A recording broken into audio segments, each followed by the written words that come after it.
This really brief agenda. You scared of that for? I bet we can stretch it out. Eddie and Eddie and I, and Peter, you've been conspiring. I got 6 motions. I don't know how many. Eddie. Let's really stretch this out. I mean, it doesn't hurt to have a little. You gotta Just sit around and chit Got a chat. binder. You got a binder. I hate you both. I have like 5 deadlines. Well, okay, we can. Okay. Yeah. Hey, I mean, I feel like if we even extended it by, an hour. Party pooper. Okay, so nothing we wanna. Nothing we're gonna add, probably. No, we have no new business. There's the budget presentation though. We can, Right. We can really get into and that that. can really.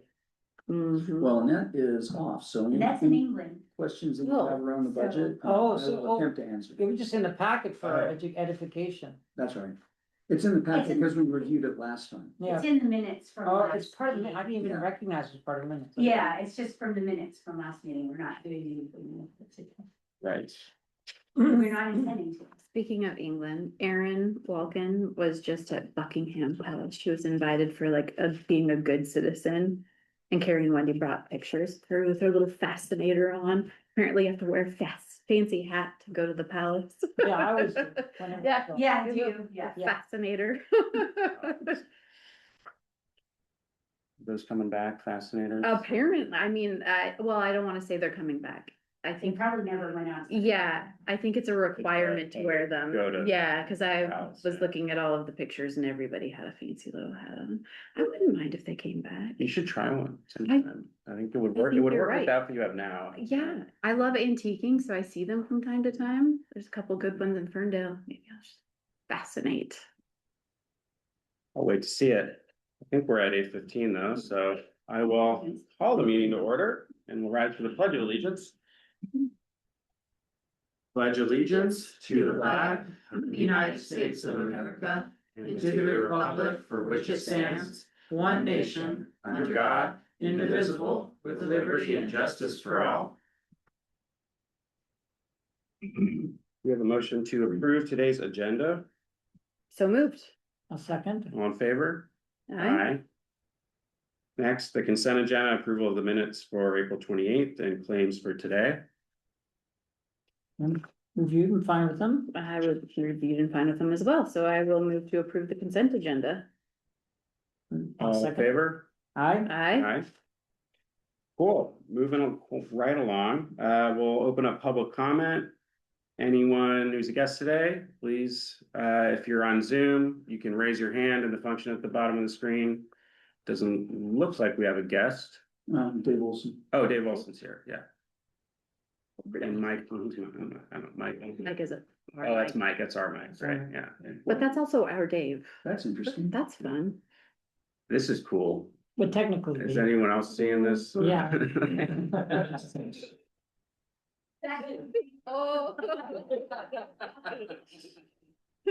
getting. Well, no one in the room, okay. You're welcome to. Good to see you, Tony. Yeah, thank you for being here. All right, well, we'll close public comment and we'll move to our general manager report.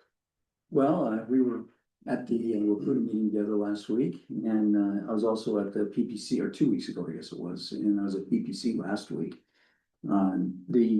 The thing I'd like to add about PPC is the whole concern about resource adequacy is getting higher and higher, and without putting too fine a point on it, there is a likelihood of rolling blackouts west of the Cascades beginning about 2030.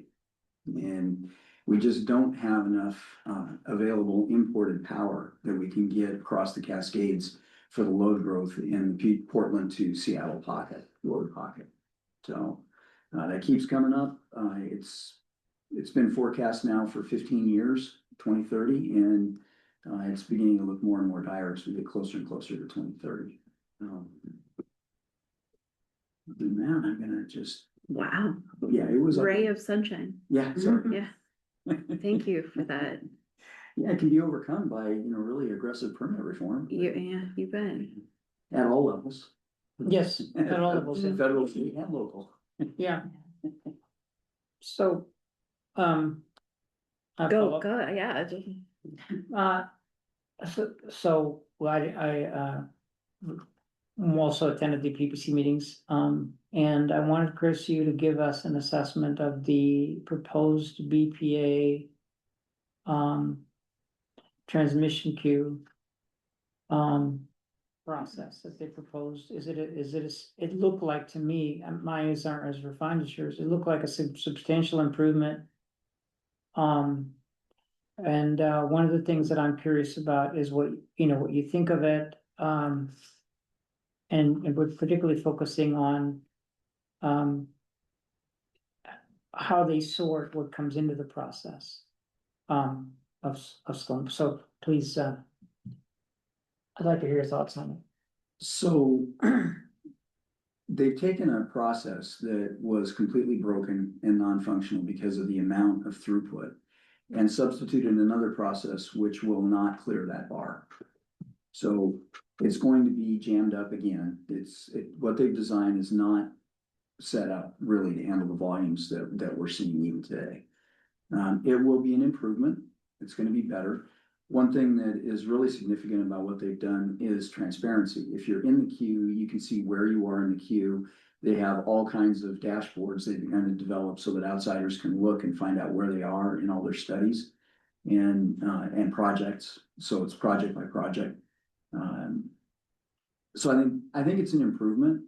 Is it a fix? No, but it'll be better. So that is what you said, a widely held, Well, I don't know, you'd have to ask understanding other at people. PPC. Okay, and I have a rosier view than most of my peers. so as a result, they will think even less of it. In the ones that I've talked to in general, that's the feeling. So,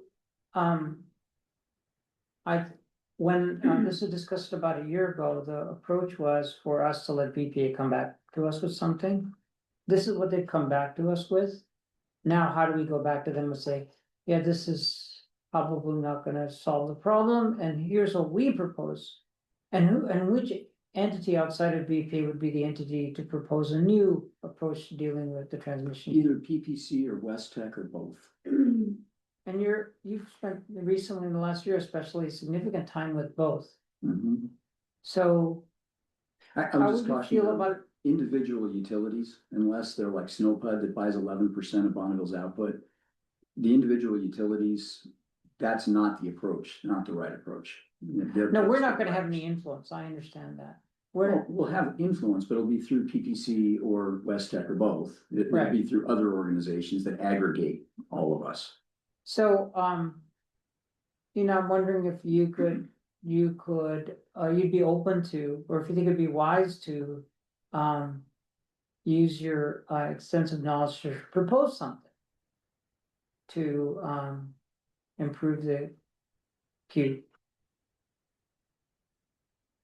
Well, in a sense, me opining on the transmission queue is like me opining on the quality of a new car, right? I'm a discerning driver, but not an expert. Hmm. I have never done high volume transmission planning. I've done individual transmission planning back in the 80s when it was done manually. I would defer to somebody like a Rick Dunn to organize putting that together under PPC or West Tech Okay. umbrella. Someone who's done the transmission planning recently in high volume. And so we could you probably would assume that someone like that is already planning to, And I think Rick gave finite input to Bonneville about what he wanted to see in their processes. Yeah. And some of it was reflected in the changes, Yeah, yeah. but most of it was not. yeah. And that could be because they just can't do what Rick recommended. Okay, lastly, I just want to bring up one idea that I've had. And that is for PPC to somehow have a coordinated vote. We do have a coordinated vote.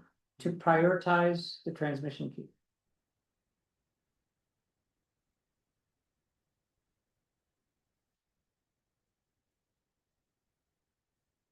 So Bonneville or whoever the BA that's doing the transmission planning, could be Puget or others, but they've got a fiduciary responsibility to the people that are in the queue. And that's where all the decisions around prioritization are gonna be made, and that's what FERC would insist on. Okay. If they don't do that, if they get some third party to intervene, then anybody who doesn't like their place in the queue would have a valid complaint at FERC and they could upend the whole thing. And which gets back to the point, that's why we need a regional. That's right. Yeah. And there's no guarantee that Bonneville would listen to it, or if it would even be implementable by Bonneville for a variety of reasons known only to But, them. but a regional transmission operator would, overrule Bonneville. We don't have an RTO. I know, but that's why we need one. I am a fan of RTOs. Yeah. There used to be, but I am now. Does BC have the same issue with transmission that we do? No, because they're run by, it's a nationalized grid. So their Yeah. planning processes are entirely different than ours. They only run into problems when it comes to selling in America. Selling power. That was my next question. To nationalize. We're so close. Nationalized regionally nationalized. Well, it's nationalized. It's owned by the state. But they do sell in like the New York area, right? Don't they sell to, doesn't Canada sell to? Canada does, yeah. BC Hydro does not. Oh, That's what I'm trying to get Yeah, at. BC Hydro It's Ontario and is- and Quebec and. is not, others. it's BC Hydro, Ontario Hydro, and a few other. Regional, national, Yeah, I think there's like 8 of them plus Crown. Fortis, they're called crown corporations. but they also have Fortis, and I'm not sure what the status of Fortis is. So you don't think there's any possible way that I could get their power? There is cross-border exchange, right? Through Blaine, Yeah, at all kinds of levels, yeah. right? Mhm. And like they're in the transmission north of the border isn't, it's not log jam the way ours is. No, Yeah, I that's- think it is. It is, Yeah, yeah, there've been proposals for transmission north-south. And the groups that we're part of don't care at all about that. I shouldn't say that, let's just say that it's just not at the top of their list.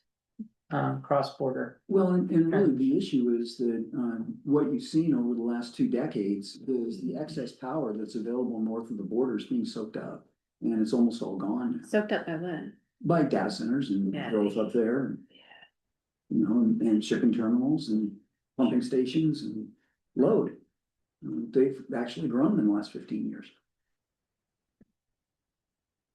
So we'll have to solve our problems ourselves. Unfortunately. Yeah, sounds Yeah. like it. Now, they're still counting on, I think, a 2 or 3 gigawatt import in a Martin Luther King Day type event. So a very prolonged winter cold snap, more than 4 days in I duration. see.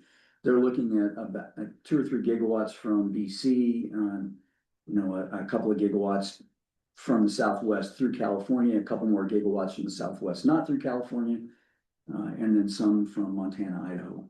Okay.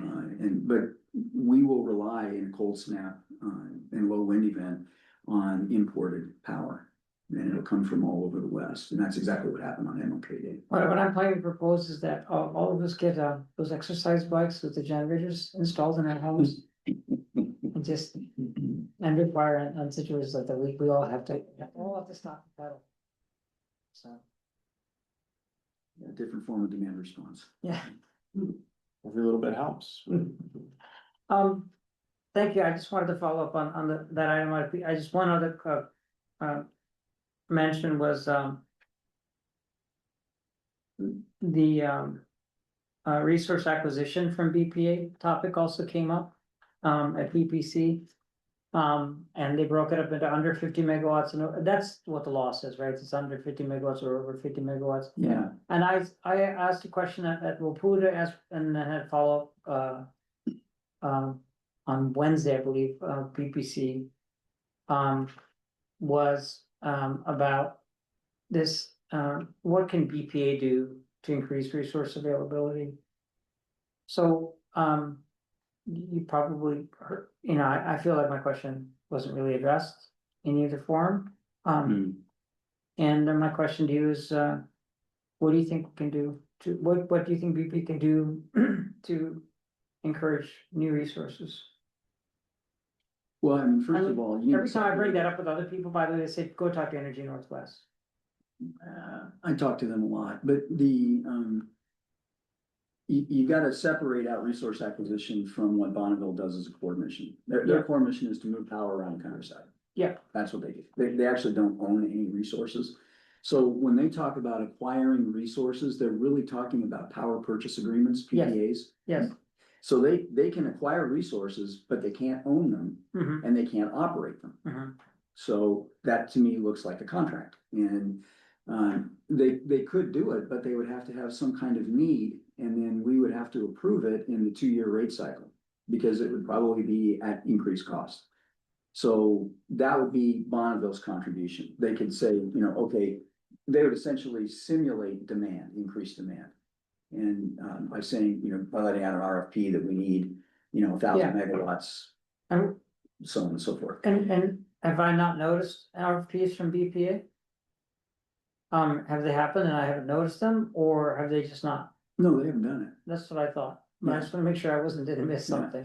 Well, and their whole issue is that, each utility that's looking for power outside of tier 1 power has an RFP out there, expressing demand to the market.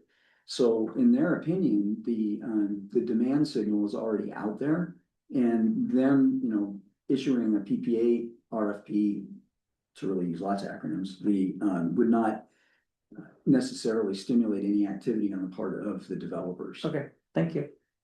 And that's the same problem that we've got. I mean, we could go ahead and say, hey, we need 2 average megawatts, which would be true, and we want to buy it on the market. That would not stimulate someone to plant a new solar field and build a transmission line here. Yeah, but BPA has the transmission lines, if they were really proactive, they would, if I was a BPA, I'm just gonna say, and I know I'm not BPA, I'm aware of that. But if I was BPA, I would issue an RFP with the regional grid map, and say, here's where we could use new power supply. On a transmission system that would alleviate the problems that are being, would reduce the severity of the problems that are being identified. Well, I mean, first and foremost, they would advertise for a new source on the right side of the Cascades, because they don't have the ability to move large new source across Cascades. That's right, so that's So exactly, no matter how much you advertise for that, what are you gonna get? no, but I think, Who's gonna build a nuke over here? yeah, I'm just saying, it's a communication that I think, would be helpful, but that's my opinion. So, Yeah, I mean, if they advertise it correctly to solve the load pocket problem that we've got, they're gonna advertise for source in the load pocket. Right, And, what does that look like? Yeah. Well, we know that solar at scale just doesn't work here. mhm, And wind, there's no good wind resource. We've had problems with tidal. We've had, nobody wants a nuke. I keep saying fusion, fusion, fusion. People ask me, well, where's the operating plant we can measure against? And of course, that's a valid issue. There isn't one. sure, So it's like, yeah, okay, thank you. more rays of sunshine, I'm sorry. What do you think about grid enhancement technologies? Non-wire alternatives, just, there's a lot going into that now. Yeah, I think that, that there's a lot of things that the industry's pursuing that'll add, capacity on the margin. And that's what most of these grid enhancing technologies do. Mhm. They get you a few percent. It does not solve the problem. It's like, yeah, we need to do Right, that. still, we're because gonna it's need quicker. it, yeah. But right. the issue is gonna be, we gotta get source on the right side of the Cascades, or we gotta build, Trans-Cascades transmission. One or the other. Either that or stop growing. That's the other alternative. We can simply stop building homes and anything as a society, and that would fix it. Or that's just the consequence of not being able to expand capacity, right, as there's not gonna be as much growth.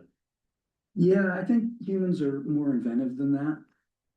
I think if ultimately utilities are the issue, then people are gonna go with non-grid solutions altogether. And you're gonna get a lot of point sources of emissions, and it's not gonna be pretty. I mean, if you box people into that as the only option, they'll take it. This is human nature. You're talking about for off-grid industrial power plants? I'm talking to everybody. I get enough rolling blackouts, I'm putting a propane generator in. Or Yeah. solar and batteries. Businesses too. No, I'm putting a propane generator in, because it's more cost effective. Right. So, I mean, that's the problem. I'd much prefer to take power off the grid, that's who I am. But put me in enough of a box where I gotta make a decisions individual consumer, and I will. And it may not be what society would desire.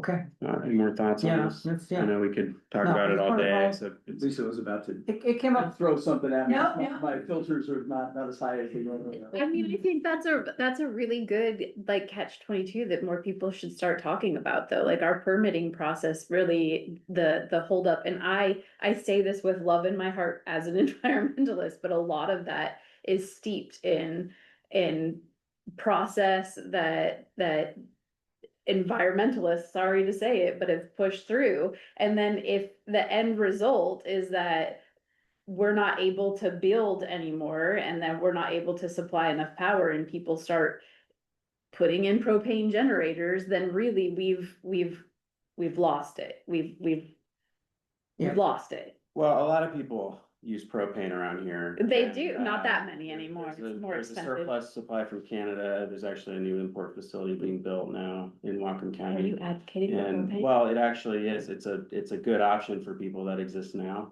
But it's not a substitute for, our like electricity as a whole, right? There's when we're talking about permitting form, there's many layers to it, and it's not just one thing. And I think while there's a focus on uh NEPA, SEPA, environmental laws, and Yes. ways to expedite the process there. There's definitely a lot of work to be done. I agree. It's a flawed system, but it's the interconnection queue and the holdup from BPA isn't. I don't think it's primarily because of SEPA, NEPA. It's like the I totally agree with you on that. it's not like we can do all that, and it's not going to solve the transmission problem. Yeah, if the queue was 1 day deep and that's all there was, we'd still be 15 to 20 years to build any transmission lines. It just doesn't help. We might be able to connect up generators quicker, but building any major new lines, it gets right back into the permitting issue, which has nothing to do with the transmission queue. okay, thank you. Well, it's major challenge for everyone now in the utility space, right? And And it's not a regional challenge. Every region in the nation has the same challenge. We also just have mountains and waterways and more than some places, but yeah, right. It's everywhere. Oh, that could BC Electric. But it's nice to get into like a bit of a more open-end policy discussion since we have such a light agenda today. Granted, I probably should keep moving along. I knew we could stretch it an extra hour. I mean, we could Yeah. easily talk about this forever. I love the operations report. Yeah, if Kurt's on deck, waiting, why about we hear from our assistant general manager? Hey, good morning, commissioners. Morning, Kurt. Good morning. Couple quick items for you. So we were reached out, Trans Mountain Pipeline. They're another pipeline facility here in the county, and they reached out to us to do a little bit of training at our the BP intake, which is the old defunct intake right next to the Main Street Bridge in downtown Ferndale. They won't be using the actual intake for anything, but they'll be using the bank to set up some booms across the river.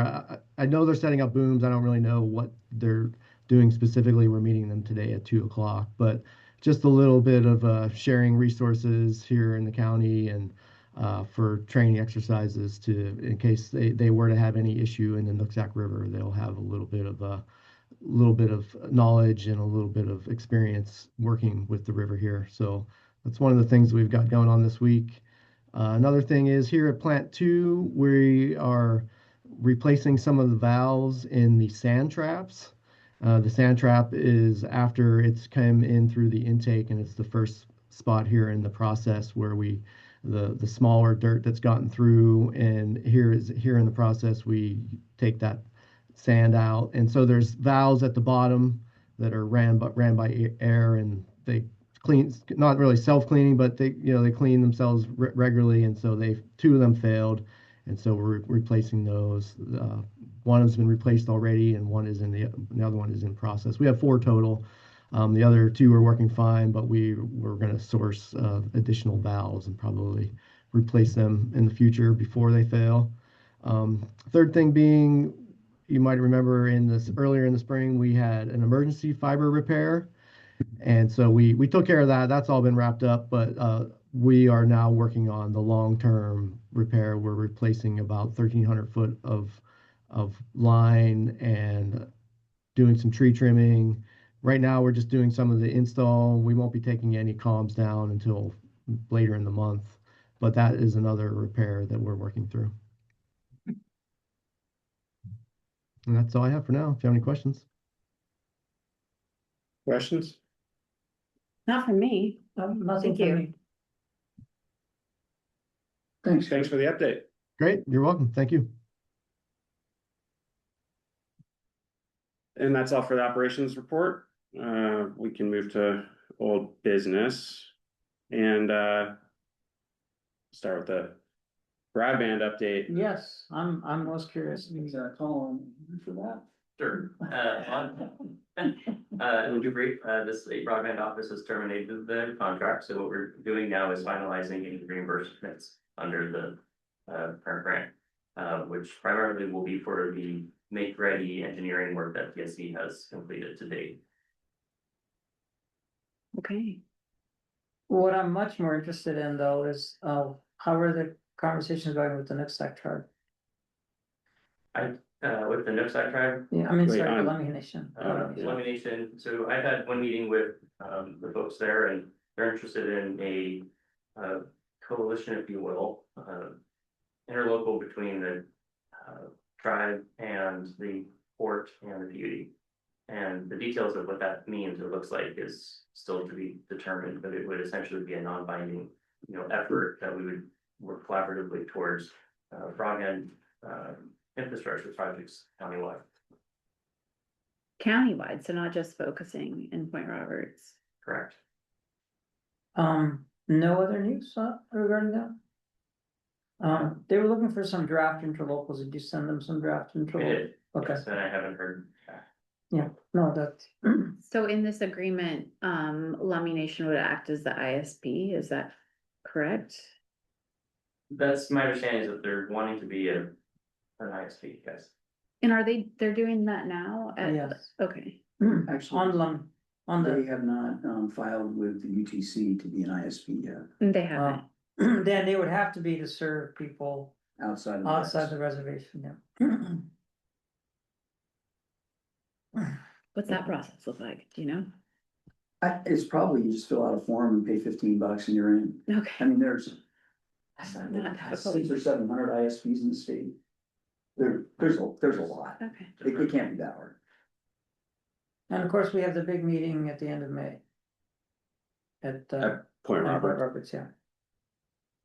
Right, remind us of the date on that, do you remember? Is it, It was the 30th, it was Saturday. right, okay. Yeah, that's, if anyone- So, yeah, I was just gonna say, if more than one of you is going, we need to know that. so No, I'm we can for sure public I notice. think Yeah. that is the plan, yeah, so we will need to notice it. what are the details? Can you? It will be at the Point Roberts Community Hall, it'll be an all-day event. And, And you think it's the 30th, you said? yeah, I know it's 30th, Saturday, 30th. Yeah, I do hope to go. Being hosted by, it's being organized by Lummi Nation. Yeah, and And- by the Point And Roberts. Point Roberts community, but with Community- Lummi Nation, yeah. What does that acronym stand for? The- Point Roberts Community Association Community, no, Point Roberts Community What is it, Andrew? Advisory Committee. It's the PrAC. The PrAC, PRAC. Point Roberts. PrAC. right, They should have a chicken or something. okay, so we'd be guests there, I think we should coordinate with them about it, especially they should know that we're all coming, right? Well, I mean, we're all invited. Yeah. Notice that you will be. Yeah, we'll notice it as a. Yeah. Public event. So. Things are official now with relinquishment of the grant, correct? Because our IRU with VTEL was never executed, there's no additional action to take on that. I believe that's true. That's So I don't know if we need to pass a motion here or not. It wasn't executed. no. I don't know if we need to pass a motion here or not, so, you know, but, I'm gonna poke you in the A eye. motion, are you, would you like- but the reality is that, okay, so. Let's just be really clear, as it relates to Point Roberts and archaeological practices. Would Tell has been a bad actor. And I want the public to know. That that is our commission, it's not just me speaking, that is our commission saying that. If we need time to draft something that's appropriate, but I just wanna make sure that the world knows. That that's how I see it. Go ahead, Chris. Well, I would just urge the commission to not do that. Okay, The Lummi is suing the county and Whitby Tell over this whole thing. If you're alleging that you have some knowledge of Whitby Tell's performance in the past in this, you would make yourself fully discoverable by the statement that you just made. So I would just caution you against that. And the other thing is, that's a matter of perception. Clearly, the Lummi feel Whitby Tell is a bad actor. I'm not sure others feel the same, and I'm not sure Whitby Tell feels the same. the reason I feel the same, I'll tell you the reason I feel the same is because, in the last couple weeks, I've heard from the same story from a few different people, diverse backgrounds. Reflecting practices that were undertaken, in the excavation. And, it has given me sufficient confidence to come to an opinion on my own. May I offer something? So this may be in an echo chamber, though. Yeah, It may be the same opinion echoing around from 100 different I sources. respect that these things certainly happen. Yes, so I'm fine with your suggestion. I just want to speak for myself as a commissioner who's dove into this issue. As I'm not at all, I'm not wanting to do business with Would-Be Tell under the current circumstances. Just very clearly. So for me, it is a big negative on that company. And I'm glad we didn't enter into contract with them. I may speak on this as well, but and it looked like Jamie, you had something to say. I saw Peter. I mean, I'm just terrified of stepping in the wrong direction here. I think that it's fine to say that we were unaware of any issues when we entered into a contract with Would-Be Tell. We didn't enter into a contract. Well, when we entered into an agreement Yeah, with yeah. Would-Be Tell, that we were unaware of any issues, and that is the truth. But I'm not going to make any judgments, and I don't think that the PUD should be making any. No, I respect that. Yeah. I accept Chris's advice on this. Yeah, and I am aware now. Peter may have different advice. Peter did, yeah. Well, so, I mean, I'm listening to the conversation, I think, I kind of go back to the basics, so you're a policy-making body, right? So, as opposed to a fact-finding body, right? There's a lawsuit and there are lots of Yeah, details. we're not adjudicated, right? Yeah, Yeah. and so at least in this context, you're not adjudicative, and so where that leads me is. What policy statement do you want to make around this issue, maybe more in the nature of forward-looking rather than backward-looking, would be one way to. Maybe address your desire to communicate a policy position. Rather than going back to that specific situation. It's just a one way to frame the thought process that would be more in line with To what me- your role is. To me, that policy statement is really what you do with your body than really what you say with your words. And so, so what does that mean? That means that, well, you know, we've had, our organization had real reservations about getting into retail for practical reasons. Now, the archaeological excavations are very complex, particularly in Point Roberts. And similar things would be true on Lummi Island. And for all of those reasons, it makes sense to me that we explore a partnership as a way to accomplish things that we want to accomplish as an organization, which is to not have federal dollars go directly into the hands of the private sector. Because it's a public asset paid for by taxpayers, and those assets do not, in my opinion, again, speaking for myself, are not best used if they're handed over to the private sector. In the IOU agreements that approach we've taken, and I fought that battle and I lost that battle at this commission.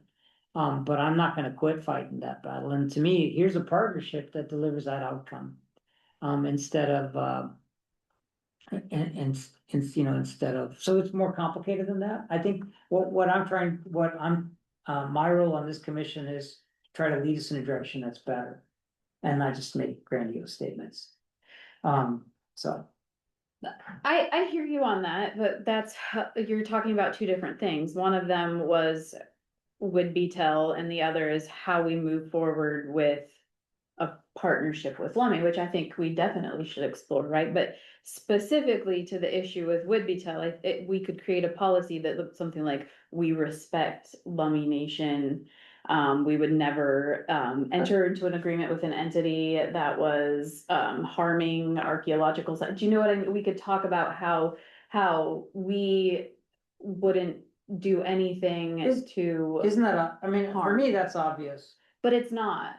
It's not obvious, especially when it comes to utilities that it seems like historically have trampled on Native American rights, specifically, not even utilities, but infrastructure. That's why we have the Native American Graves Protection and Repatriation Act, right? Is because we put highway systems right through burial sites, and we had to create a national policy. So it's not something that people just know, right? That we respect that. So when you look at what we've actually done in the last 2.5, 3 years, after the state contract was initially signed, it's all been in pursuit of doing things both the legal way and the right way. And that included engaging with an archaeologist early on, so we were prepared for adapt consultation with Lummi. You know, we did everything exactly right. You don't need to write a policy that says that staff should obey the law. Yeah, We're going our to do policy that. shouldn't be governed by, for example, on procurement. Another local government, and I don't wanna pick on anybody, so I'm not gonna mention any names. Okay, let's just do that. But no point isn't to pick on anybody. It's our game. How do we strengthen our game? And so there's been things that happen in the community. It'd be like us writing a policy on procurement when we have nothing to be apologizing for. Our customary practices. So when you have an organization that's following the right customary practice, if you know what I'm saying, if the way we do business repeatedly shows the right consideration for the law and cultural issues, as well as fiduciary responsibility, having to do with the procurement practices, why do we need to write a new policy? I think the point is not that the policy needs to be written. I think the point is that you said we should come out and say that we. I was bringing it up for discussion. Oh, okay, that we abhor would be Just to be clear, right? And I was bringing it up for discussion. Okay, but I want to be clear because I think that I'm being misunderstood. So, and I'll get to you next. So it's not that we write a new policy that says we obey the law, but you were publicly coming out and wanted to reprimand Would-Be Tell for being a bad actor. But what we should say is not Would-Be Tell is a bad actor, but we would not enter into contracts with, or we would not enter into agreements with people that we believe to be bad actors. That's already steeped. And I wasn't, I understand that's the way it came off, and I want to clarify, I was not intending to I was telling you my opinion about what Would-Be Tell. It's not in my job to censure a company. Right. That's not my job. But it is important is that I do get to have a vote on who we work with. Yes, That's right. yeah, and we wouldn't enter into an agreement. Yeah. Yes. So, Peter was dying. Whenever, or if you please, Peter, So- comment, yeah. and hopefully I didn't derail things when I talked about this policy statement. Oh, we got time. So Yeah, that's today we just have as simple as if the commission intends to express something, typically it is a policy. Whether there's a need to express anything and what you're going to express is a different question. I'm just trying to get like, okay, we're not gonna, please don't adjudicate someone else's dispute. but you have a role, you want to express something about how you're gonna do business. And it might be, yeah, we've reviewed all of the regulations and the grant agreements, and we affirm those. Yeah. And here's how we're gonna do it in the future, maybe not how, because that's more of a management thing. So you may come out of that and say, you know, we're going to affirm that going forward, or there's a little bit, we wanna do a little bit more, so we're gonna say that. That's how I think about it, it's just taking a step back and really charting your. For me, I'm just discussion. delighted we had the conversation, I just I need to make a few, statements of my perception about the matter.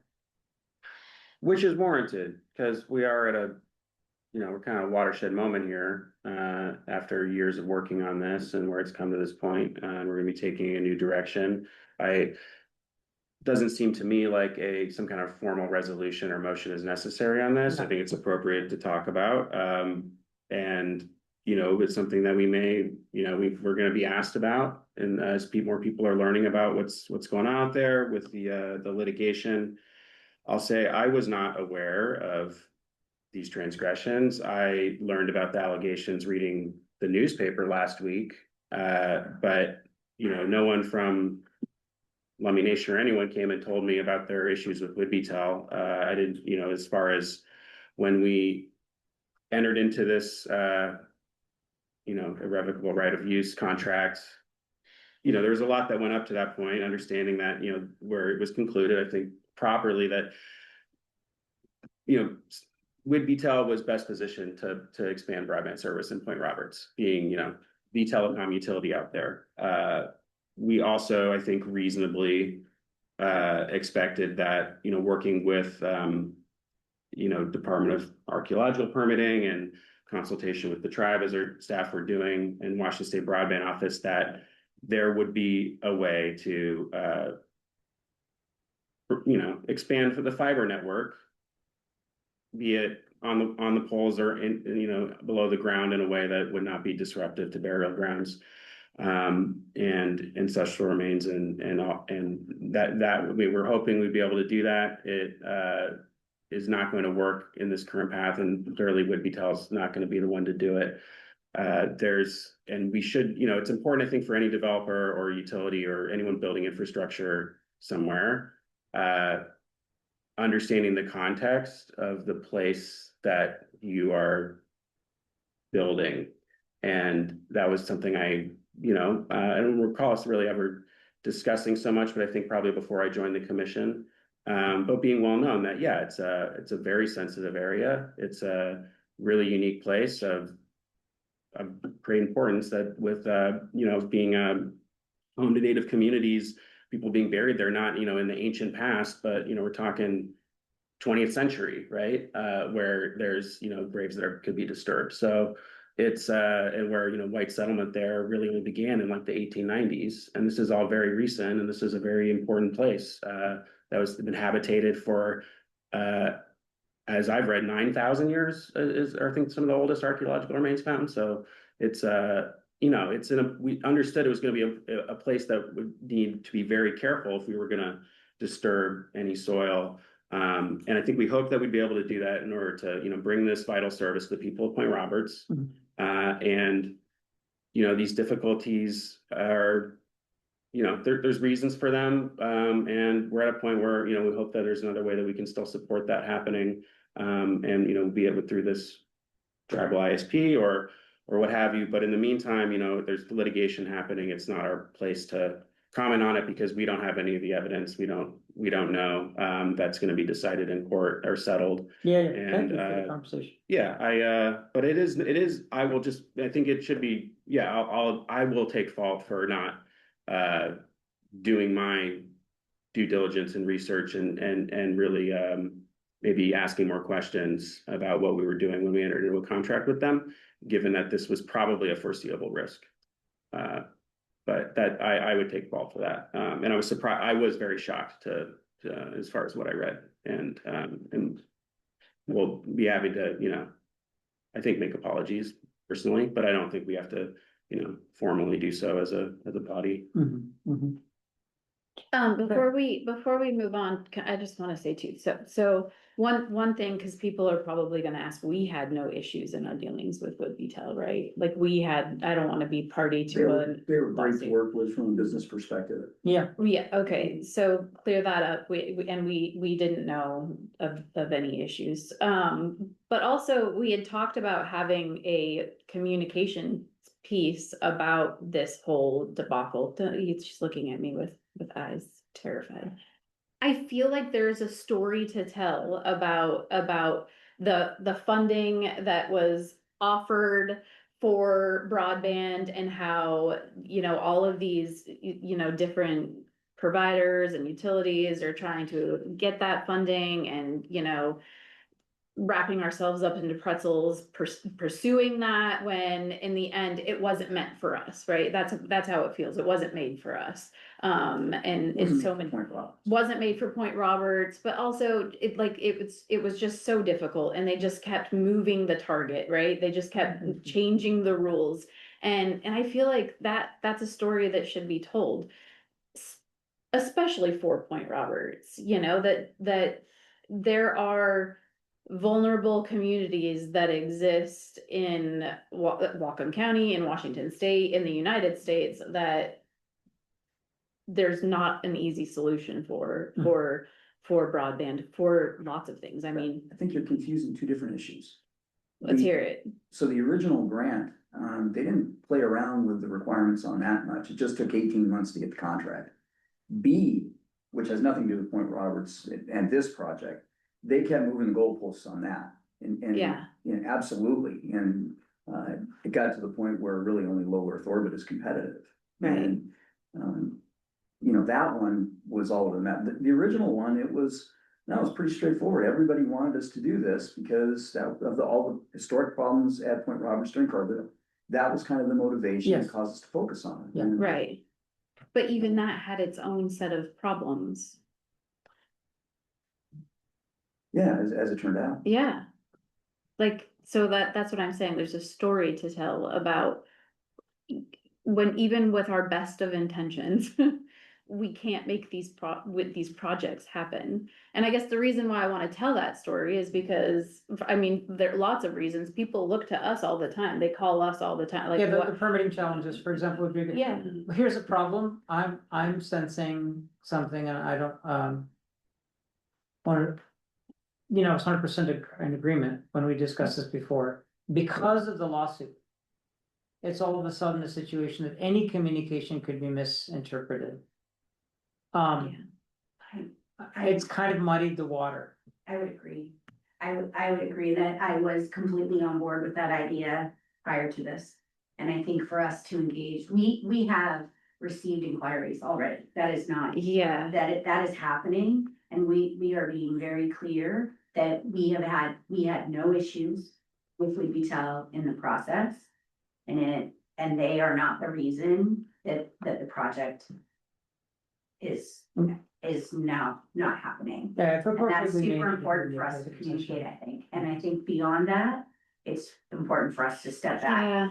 Frustrating, and because engage, yeah. because we are gonna enter into a very complex conversation that I don't think, it's not going to have the impact that you would like for it to have of daylighting certain things. It's just going to make it more complicated. Mhm. I think now is not Potentially. the time. I think it can still be told, but I don't think now is the time. No, unfortunately. I mean, we as commissioners have to tell the story, though. Correct. Yeah, I mean, there's Correct. no way around it, so. Right, but I don't think Yeah. for us to, as an entity, for us to put out something that's talking about Point Roberts and about the process and about permitting, I just think that's Yeah, not a time. As far as, the depth of what we might comment on. I think I agree with Lisa, but since I am getting lots of emails from people in Point Roberts and have been, in the last, particularly last month or two, I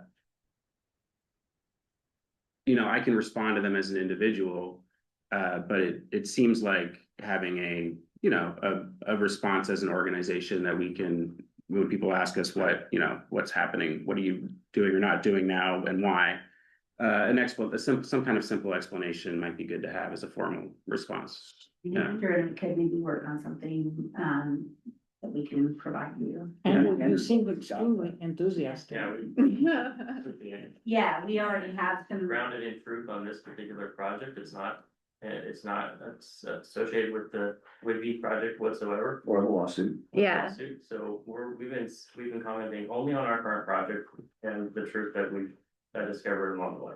I mean, you did recently, maybe last month, you sent out an email to all of us, sort of going through the steps of like how this thing just was never going to happen. So, Well, And no, those that's are all not the just- approach you're taking. These are just the facts of the Yeah. steps. How we tried. how we tried and at every step it was, Not every. oh no, it was, yeah, it was. Mhm. Many steps. So, yeah. So what I propose, I mean, is this it seems like at least something like a blog post on the website, something about like some kind of statement, Lisa, or do you think that? Well, why don't you let Andrew and I work on something? I can take a look at some of the stuff Yeah. that I know he's already commented. We worked kind of together. And see if there's something that might be appropriate, and then we can. Yeah, and would that be something like you would want to bring to the meeting, or just like maybe send us a draft and we would give your thoughts, I mean, I think it would depend on whether you want it to be a statement from the commission. or just from? Or just a general, just a general Yeah. statement about the end of the project. I think I'd rather just be in, yeah. Yeah, I think we Statement, can do that without, Okay. I think we can do that, because we've certainly Yeah. done that. I mean, everything that we say is public. Yeah. We have, everything we said is now is public record, right? Well, but everything that we say and everything that, when we respond to an email in Padre or Yeah, anything like that, that's it's all all public. Right. So we can certainly use that and just, Yeah. I'm just individual commissioner input is what you're talking about. Feedback, whatever you provide, not any sort of commission expression. Yeah, and I guess maybe just to avoid getting, you having to, well, I I- think it's important to know, I don't respond to individual commissioner feedback. So I think if they want. right, Right, like if they want to have say, I would need for them to do that jointly, because I don't feel comfortable with like one commissioner saying, oh, I wanted to say this or that. I generally am not Right. comfortable with that, so Sure. I think we have to decide, like either it's Yeah. a commission statement and I bring it to you, or Andrew and I work on, I put something together with the statements that we've already made, that's consistent, would be consistent with inquiries that we've had from press and from outside entities. And we just put that on the website, and I'm comfortable doing that if you're comfortable asking me to. I'm confident that you will be able to Yeah. say the appropriate thing. I think this is a great, great next step. so, yeah, Grant, like, just to clarify what we're proposing or deciding here, right? Each of us have spoken on this, staff, from this, you can take a good idea of what, where our feelings are and what we would like to see or not see in a statement, and from that, I think we can trust you to make a statement on behalf of the PUD, not formally on behalf of the commission, but you probably got a good enough idea from what our Just to get comments some are. news about the project, Mhm. the finality, we can definitely do And that. then as soon as it's posted, it goes out, you get that Facebook alert going, and all of our followers are gonna. All 54 of them are gonna know, and we'll put it on the website and I'll send it to you guys. Lisa, before, sorry, I know we have all this extra time, so I'm eating it up. Okay.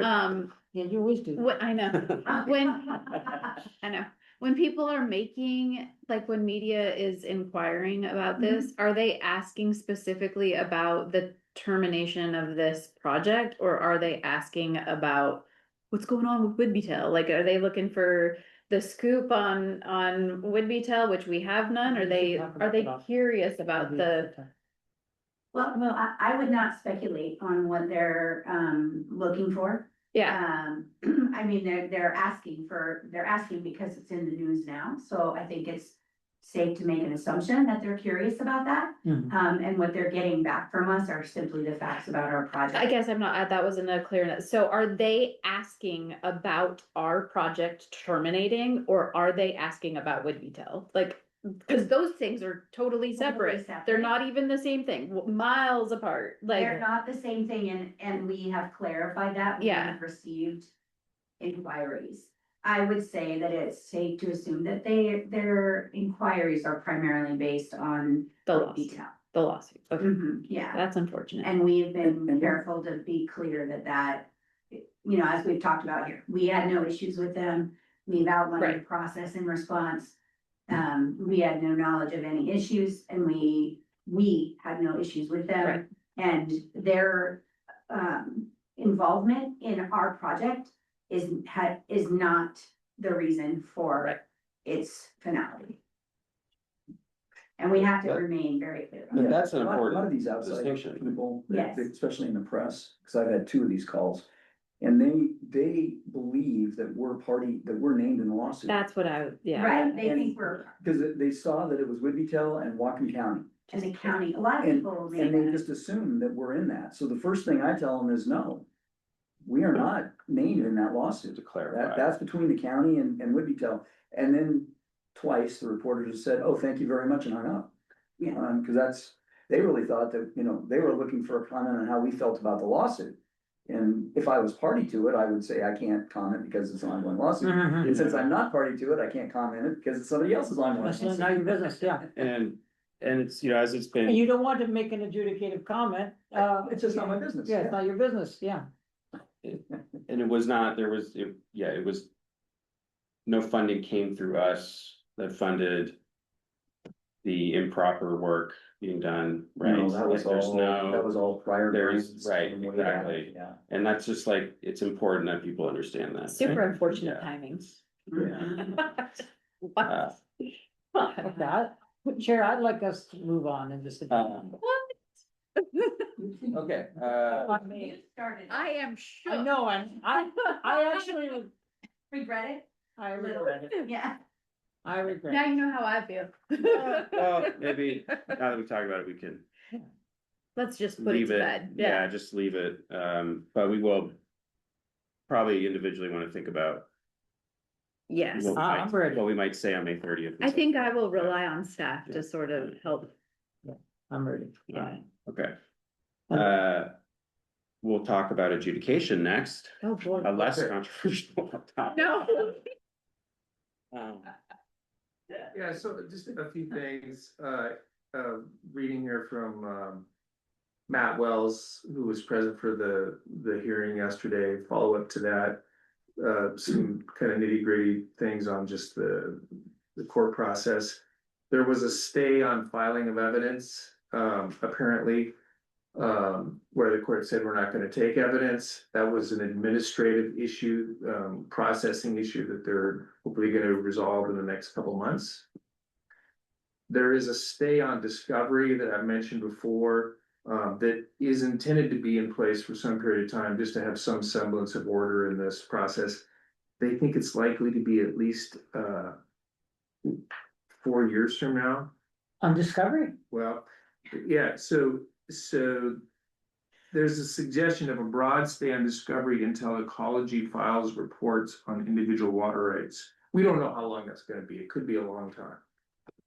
So I don't know if it's gonna be 4 years, but there will be narrowly tailored exceptions that I think I've talked about. Some jurisdictions, I don't know about the PD, they're gonna want to sort of perpetuate testimony. And so. What's perpetuate testimony? So that is, okay, so you got people, you have a long process, you need testimony as part of evidence. And you have people retiring, you have people who may become ill, you have people moving across the country. How do you want, they need to be available to submit testimony. How do you perpetuate that with a really long extended process like this? And so they're working on how, as an exception sort of to discovery, how do you perpetuate testimony? That's one of the issues they're working on. And they're also probably going to have an exception for these issues of broad legal significance that might come up. You know, there have been a few motions on that. Discovery might be allowed in those circumstances, as I understand it. On the issue of service by publication, you know, that was part of the extension. Yeah, Ecology says that they have, they've completed that process. And on the issue of technical assistance, Ecology said that it will continue to provide technical assistance to claimants at least through the filing deadline. So that was an issue that the commission had expressed a concern about. And the court also said that even if the county public works technical assistance ends in June, the court will continue to provide some technical assistance to claimants. And then on the broader issue, I sent a note out based on this Governor Ferguson his initiative, and I think Wapuda put out that was in their newsletter as well. And so we can expect, I guess, some roundtables, even starting this summer, I believe. And those roundtables, I understand, that will inform potential legislation on some level. Don't know exactly what that's gonna look like, but that's the word I'm getting. So I didn't see that in the Wapuda update. Can you tell us what, have you seen? You that? got an email from the governor's office. Yeah. Okay, I didn't notice that for some reason. Okay, I'll have to catch up you on. want me just to, I can bullet point it if you want. you probably should, just even for Yeah. everyone. Yeah, so the governor announced what he's calling the Washington's Water Future Initiative. And he's directed Ecology to lead statewide conversations, roundtables beginning summer of 2026, to host regional roundtables with tribal governments, local governments, agricultural groups, industries, utilities, environmental organizations, and community groups. And the bullet point on Ecology's website, the bullet points for that are to share local challenges, identify what's getting in the way, and highlight practical ideas and solutions that work for different regions. Obviously pretty just minimalistic at this point, but that's what's been put out there. And that was announced, I believe, on the 8th, That's a- 7th or the 8th. Do they also have a list of like suggested solutions? Maybe, Yeah, I may not have seen that. I think they have that on the web when they talked about the announcement, because I noted that storage was listed as one. Okay, Excellent. and Yeah. I think the newsletter from what's the ED for Wapuda, what's her name? Liz, Liz, her newsletter, you have to go to the very, very bottom, I think, of that newsletter to see. the Thank you. I will blurb. definitely look into that. Yeah, My initial feel, just hearing your summary is that Ecology doesn't have a track record of being a solutions provider. I wish it was Commerce rather than Ecology. Hopefully, I've not offended anybody here who's deeply loyal to Washington Department of Ecology. But I just feel like Commerce is a much better partner for coming up with collaborative solutions than Ecology. I have some thoughts about that. So one of the things, and I imagine this is something they're going to talk about during roundtables. I guess I don't know, but Ecology came to Wyra one, I don't know, maybe 6 months ago, and they were talking about water trusts, and that was really a hot button topic, and one I think is worth discussing in great detail and for people having more information about. So Sure. in Washington, there's this use it or lose it, with your water, right? Ecology can take some of that, your water, right? Not even at 100%, say at 50%, and they can hold that in trust so that you don't lose your right. Right? So they're just holding on to that for you, and you can get it back. They say you can get it back if you ever need it in the future, right? So you don't lose that right. And I think that's wonderful, because the use it or lose it law keeps us from conserving water. It keeps us, as a matter of fact, it makes people use up water that they normally wouldn't, right? You get just because they don't want to lose their rights. So it is the antithesis to water conservation. So if Ecology can they get enough trust in people, not just water trust, but if they can earn the trust of enough people across Washington state to put their unused water rights into trust with ecology, like we can really start to work on conservation projects, water conservation projects, including storage projects and different things. But Washington state, the water law is terrible. I mean, it literally, the way it's written keeps us from conserving water. And commerce can't do that. Ecology can do that. Although I totally agree, ecology doesn't have a lot of trust. Seems like be good things to share in the roundtable or then. Yeah, I'll check my calendar. I mean, that's something I'm super excited about, though, conservation. Yeah. Making conservation happen. Yeah, with some facility. Did they talk about that in the emails? No, but I didn't see a ton of detail at this point. So it's really important information to know about the discovery and other things. I did wonder that we're deciding when we're gonna file, and obviously that's still an open question for when we exactly go ahead and file. And it did occur to me that if there wasn't a limit on discovery, that would be another reason to not file early. Because discovery could start immediately after, so it's good to know that there's going to be, it's certainly gonna be after the filing date. Discovery, so. Wow, that's Okay. it. That's all we got on. Well, I'm I, expecting you to talk more. Sorry. you made really good points, Jamie. Yeah. Thank you. Yeah, Thank you. and whatever we can do on wet water solutions, water use efficiency, conservation side of things. I mean, as Yeah, we do have a big share, that we're serving and yeah. something I'd like to work on more. I think we could maybe contribute to some roundtables. Yeah, we could. Yeah, I think somehow Whatcom kind of should be in that. Yes. Yeah, I mean, maybe they'll be talking about the Foster decision too. And Mhm. we have a lot to say about that. Yeah, Bill Farr. Yeah, So. I get jazzed about water. Sorry, guys. as we all should. I mean, That's more important. seriously.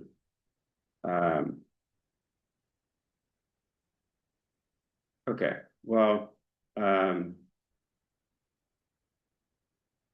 otherwise, I don't know, we'll just keep getting updates as we go here. Yeah, that's basically. Yeah, I mean, I expect it to be, well, I guess the question, what would you like in this? Because I feel like the way this kind of process would work, this could be a pretty monotonous update. Yeah, With that's only a okay. sporadic, like, well, here's a new That's fine. piece of I information. mean, fine with me. Yeah, it's fine with me also. Okay. Yeah. Did anything Yeah. come up with the water resources? I mean, we've historically talked about the Water Resources Advisory Committee. Under this agenda item, did anything come up yesterday at the Water Resources Advisory Committee? You may not be the one Sarah attends that. Yeah, so Would So Sarah? that was, so I do have, yes, that was, they were talking about this initiative. Okay. And that's where it was discussed that that roundtable effort. Okay. Is intended in part to inform legislative strategies for 2027. And so to be on the lookout for those roundtables, because that could drive legislation. Okay. I think it was on Friday, right? There was Washington Water Utility Council. I think that the governor's staff presented about this. I just saw like an agenda. I didn't attend the meeting. None of us went to that. Okay, well, there's probably some notes and stuff out through Buddha on it. Want to look I'll at? get an update. Okay, and it's good. Yeah, wait, don't you go to Wyra? The Wyra one board meeting There's is one next scheduled week. for next week. Okay. Yeah. Gotcha. So just as they do list this multiple paths to progress, Uh-huh. Ecology does on their website. aquifer recharge, reclaimed water, water storage, conservation and efficiency, wetland restoration, floodplain restoration, and region-specific strategies to build resilience. Yeah, all those things. Good Okay. stuff. So, All the things that ecology has said no to in the past. It's so That's kinda what I'm hard, saying right? is that- Why, Sorry. yeah, and why are you asking ecology to? Sure, I mean, anyway, so I already said my opinion. I mean, so much of that's not possible with current law. Do you know what I mean? So much of that is incompatible with current Washington state law. That's why they have to have these roundtables. Yeah. You can never have conservation in any way without dealing with our use it or lose it water clause. You just can't. It's impossible. I don't know if we're ready. Have new in-stream storage. You can't have new- Of the foster. decision. Exactly, so, stop talking. Yeah, and I don't know if we're ready. We're gonna get in trouble. We need, no, it's sludge, it's. Yeah, sure, I don't know if we're ready to move on to geothermal yet or not, but it's Yeah. directly relates, ecology's approach to geothermal was, not substantive either, they were given money to support the geothermal, effort, and, you know, they did this of, community meetings. But Yeah, no substance there either, and so I'm just saying is that, there needs to be a culture change at ecology for them to be solutions providers. They're being asked to be solution providers by the state legislature and the governor, but they're not behaving like that, and there's a culture change that's necessary for them to be a solution provider, so. So anyway, yeah, there's also just, I think there's just a limitation to, how a state entity operating under the confines of law or direction from be it the governor or the legislature is going to, actually problem solve, or engage the public in things, they're not necessarily always, the best at doing it. yeah, I Congress attend, is done. well, and with, if we're shifting to adjudication, right, I attended, it was a community listening session last week. There wasn't really much input. And in these things, it's typically where the presentation is just what they have on the landing page of the website. And then they're like, any comments? And people are like, oh, everyone just came to hear what anyone else might say and isn't really like, well, what's there to talk about here in this? So, I don't know. It's like, but that engagement, the effort's going on, and there's space to, comment in writing or directly, and, communicate with the staff as they're preparing their final report to the legislature next year. On the geothermal. On geothermal, which has a limited scope, and it's still unclear to me how much that will be relevant to what we're doing on federal lands, but or prospecting too. So, but yeah, that's all going on. Just noting it. The Department of Ecology's collaborative process, and but yeah, there was some. Did you all see? There was some, just new things to look at from them in that. No, I'm not aware of. Maybe I'm the only one who's like on their email list. Yeah, because I went to the when they came to Bellingham, Chris and I went to their workshop or Yeah, I presentation. don't- Did they get any input from us, and are we providing it? Well, They specifically did not want input from us. We went ahead and tried to offer it. That's a Yeah. different issue. but it makes sense. I mean, granted, we are the proponent. We're the proponent here, seeking to do drilling activity and such, and what they're doing is, I mean, they're rightfully looking at the environmental impacts and studying that, and we're not necessarily the ones to provide that input, right? That will come from other stakeholders. Okay, So yeah, I personally think it is helpful. It is helpful for them to be looking at all these issues comprehensively. I think we talked about how maybe a programmatic EIS would be helpful, but independent of that, them studying and reporting, it will probably tell us more things that we should know going forward that will save trouble later in the permitting process, I imagine. Any other updates on geothermal? I know we have a few actually, so let's go to stuff. Trying to get a date for meeting with from Nooksack Right. Council. They want to come down here and meet. The two dates that we have are next Monday afternoon and next Friday afternoon. Those are the dates that seem to work. When you say Monday afternoon, around what time? Between noon and 6. Okay, I've already responded. You're incorporating mine and Eddie's response then? Yeah. okay, we'll have to do Monday. I'll be recovering from surgery on Friday. Oh, okay. Yeah. We will see if we can get this, and Joseph's online, so, he'll make note of that. So As soon as May- we're out of here, we'll reach out to the next set. And the later in the day, the better. Not 6, that doesn't have to be. Yes, May 18th, so after 3? Yeah, let me look at my calendar really quick. That's Monday, right? Yeah. Yeah, I, that was what I That said was would fine work, for me, yeah, yeah. so Monday or Friday, so. Do you want me present for that? Plan to be here unless you tell me otherwise. The purpose of the meeting is gonna be to discuss, some kind of, formal arrangement with us and the tribe, so there's gonna have to be a document generated. It'd be better, I Okay. think, if you were, yeah. So the Okay. earliest I can do it is 3:30 on Monday. I don't know about the rest of the commission, but I'm willing to, relax the provision that you have to wear a tie if you want on Thursday, on Monday. But Oh, but I love wearing ties. no, I'm done. Peter. I take wardrobe direction from the commission. Great. So the time that we're expecting. Fantastic. Is it 3 to 5 we're talking, or? The meeting? You say 3:30 or what? 3 or- 3:30 to 5:30? Okay, 3:30 to 5:30 on Okay. Monday, and that will be an executive session, right? That's my understanding.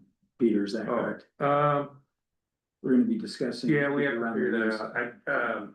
I think there'll probably be some executive session, but I think it's important for transparency and appropriately just kind of talk about, to set the stage. Yeah, but yes, it's appropriate to discuss the acquisition of leased property in executive session, so. But I think there should be some discussion of the project, because there has been some discussion of the project in open session, so. okay, yeah, okay. Is that, I think a short. Staff, like, here's the overall. Thing that we're talking about, I mean, some of this is already public, Right, so you don't go into executive session necessarily if it's already public, so to the extent it's already public, I think it's good to have a little bit of that ahead of time, would be my recommendation. The bulk of the meeting though, and any decisions are gonna be formed in executive session, although anything we do will have to come out in public to do it. right. Okay, so the single topic is geothermal. Mhm. Yeah, okay. Joseph has seen that. It's actually geothermal, lease acquisition. Yeah. Thank you. Joseph? Yes, just to clarify, so, because I'll be phrasing this today, so first part of the session will be geothermal project overview, and then into executive session to discuss leasing, and Peter, if you would, can you email me the verbiage that should be used for that so that we're compliant? Yeah. And- And then will there not be action taken following so that we can note that? I would just say, I would just say, I mean, I'll give you the verbiage for that, but I would just say potential. action. Potential action, okay. Thank you, I just wanted to clarify, so I'm doing this right. No, I don't have any other updates on geothermal, we're just chugging along. Andrew, do you have anything else? No, that's it. And I just want to clarify, this is the follow-up and response to the inquiry I got from the assistant chair from the site prep, right? So I forgot Yes, from Anne. Anna's, thank you. From Anna's request, okay. Thank you. There's nothing else on geothermal. Great. All right, then we'll move to, if there is anything, a new customer update.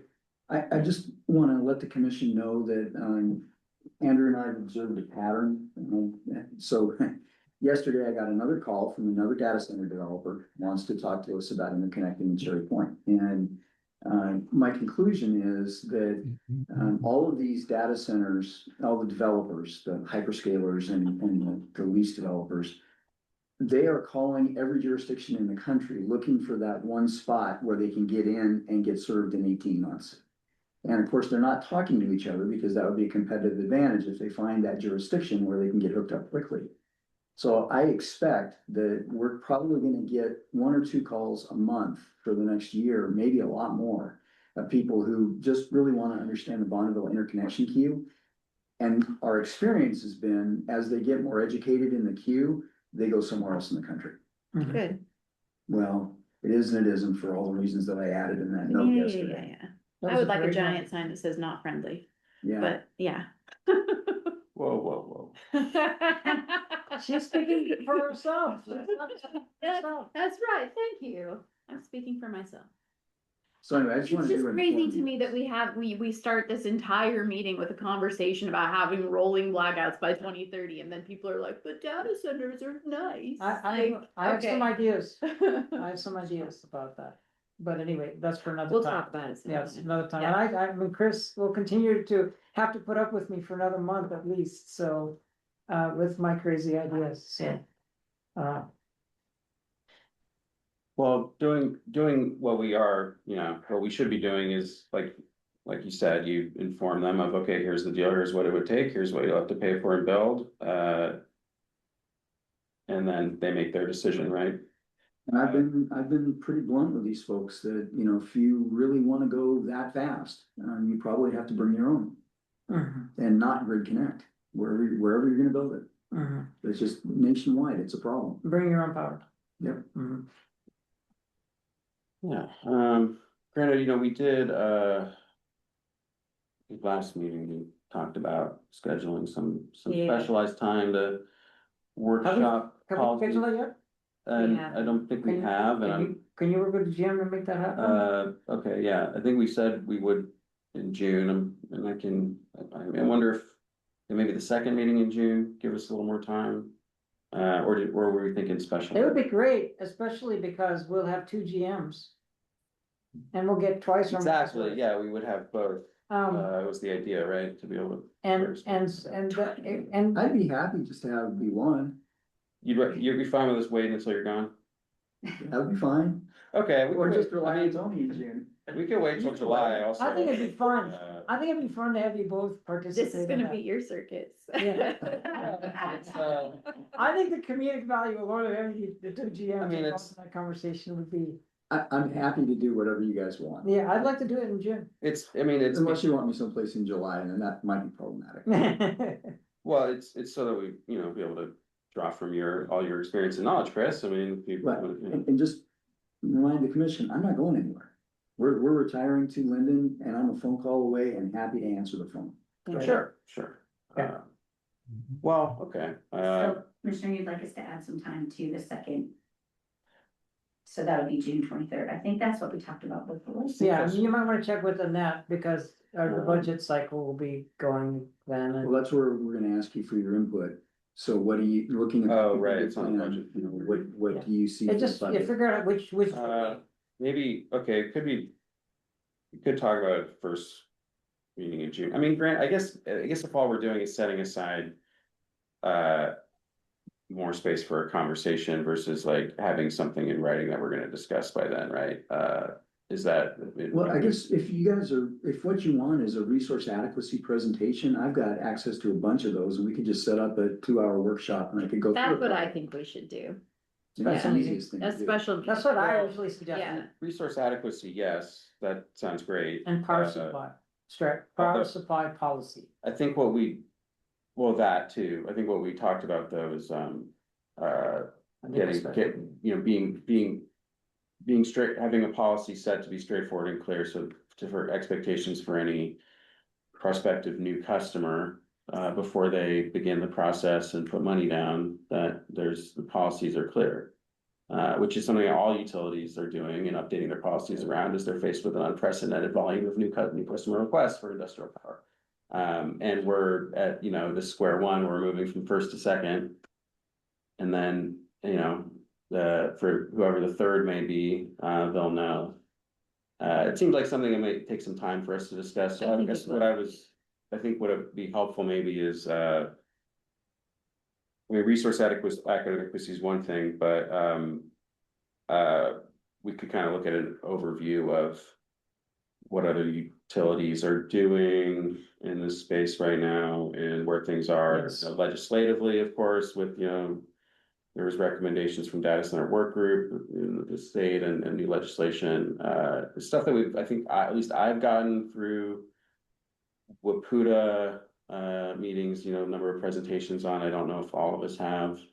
And it's a lot, it's a lot to figure out. So If other PUDs, Chris, have developed a power supply policy, it'd be good for us to know it. They have, but they're different from us in two very significant aspects.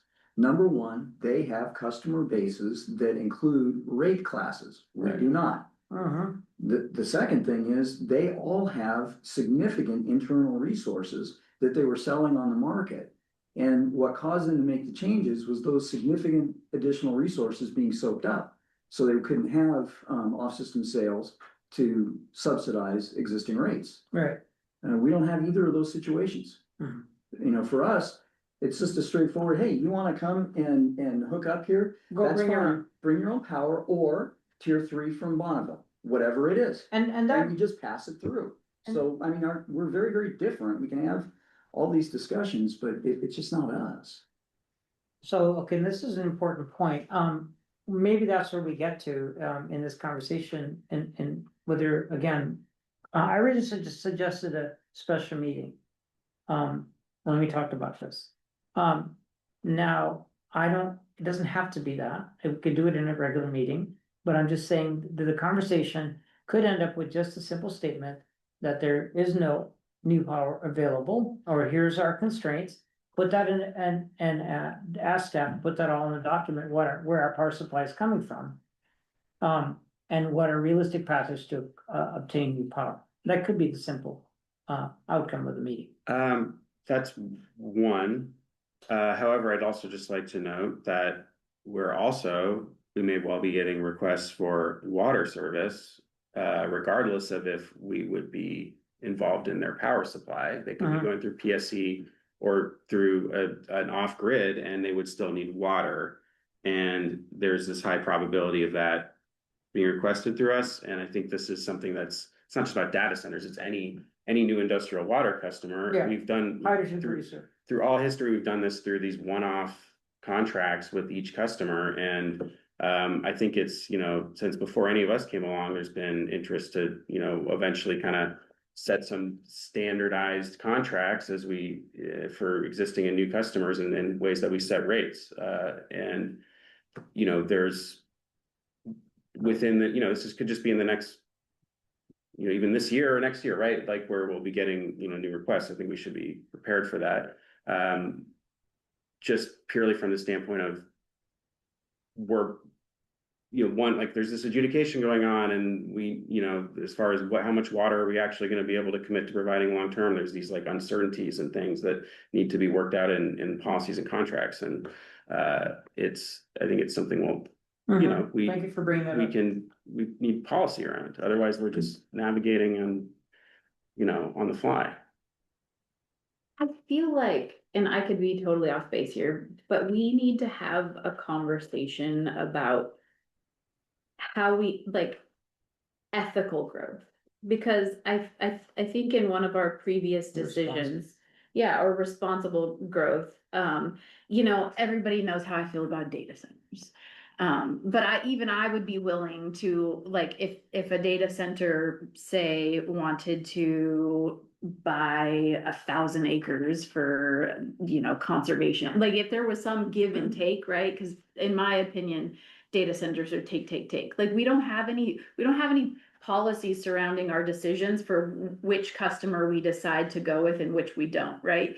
I feel like, say a coal company wanted to come, I'm just making stuff up here, but just a hypothetical, wanted to open up a plant here, they needed some, and we were like, well, we don't want coal here, we don't want to burn coal here. So, we make a decision to stop that from happening, right? Because we hold the keys to utilities, we do have a very unique position in shaping what we want to see out specifically at Cherry Point. So we should have a conversation about how how we do that ethically and responsibly. Of course, recognizing that we don't, we can and won't make decisions about service based on whether or not we like the. Exactly, and that's what I brought up at the last meeting, that I think there was some perception that we were, like, some of us were making a decision on how we felt about a certain company. And that probably wasn't the case, but we don't have anything that sort of like shores that up, right? We don't have anything that says that we aren't making the decisions that way, you know. That's what I mean. As a It's- utility, we have a responsibility, and Chris has pointed this out, and as a utility, we have a responsibility to serve. We do We have do. a responsibility to serve. So, I don't think that we can have ethical litmus tests. On the operations of a customer. It's outside of our purview. I think it's outside of our scope. I do think that, so that's why I suggest responsible rather than, because we have a responsibility for not negatively impacting our, other customers. We have a responsibility for, fidelity to the voters. We have a responsibility to our regional role. And being connected with others, so, that's kind of where I'm going. I like responsibility but I do, so to be clear, what I'm saying is I do think that ethics have come into this arena when they maybe shouldn't have. And if we have an ethical opinion as a commission about something, sometimes we do think I'm not saying that we have, but sometimes you would, attack the contract or go after some other aspect of that. So we need to be really clear in the fact that we do have a responsibility to serve. And like it's okay for us to say that we don't want to serve a bunch of data centers, isn't it? Is that okay for us to say? No, Is that? it's in this- You have to talk about that, and, yeah. I mean, I know we need to think I about know, it. but I mean, it's, we have to talk about whether that can even, cause you're a utility, you're not a land use. I know. Entity, Right. you're not a general Well, government. But that you even have- doesn't answer the point, even a land use entity doesn't have the right to do that. To say that they don't like a particular business and not provide permits, based on the fact that they don't like the business, that's also not, Well, they can zone them out. They certainly They can, zone out what they yeah. don't want to be in a yeah, certain but it place. can't be, I don't know. It has to be based on objective criteria for, it has to be defensible. That, oh, this is too heavy industrial for this particular piece of land in the way it's zoned. You can't say, I don't like this kind of activity. Right. And therefore I can't, And I'm not talking, like, to be clear, like, what I'm was talking about and proposing, it's about, like, the objective conditions that come with new water and power of substantial scale. And it's not about like, any specific type of use. We're talking about quantities of water and power and time and rate and all of that. So it's. Can I just ask a Yeah. question?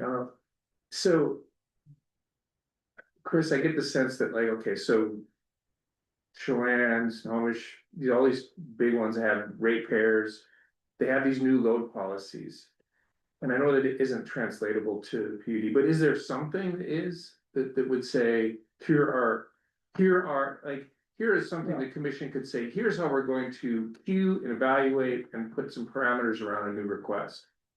So, when we say two things here, one, the rates that Chelan put together, the whole purpose behind it is to protect existing ratepayers from having massive changes because the new customer comes on, regardless of what that customer is.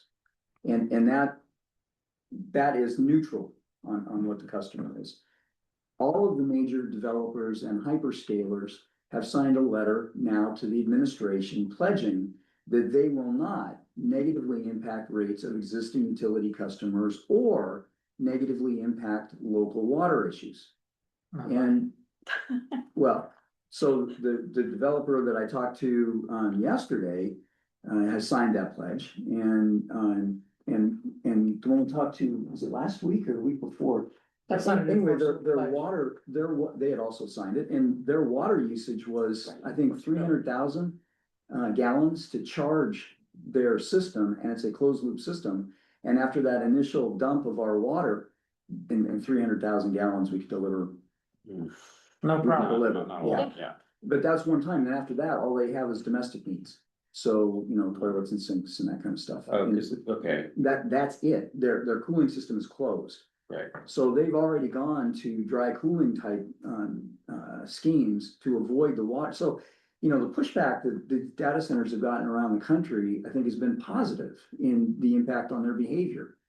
And so they come into it with the anticipation that they're not going to harm their customers and that they're not going to harm the water issues in the local area. Now, beyond that, there's impact to roads and, Yeah. but they create some jobs, they pay taxes, there's all the puts and takes on. Very few jobs are created by data Well, centers. Taxes. A lot of tax. It's a lot of construction jobs.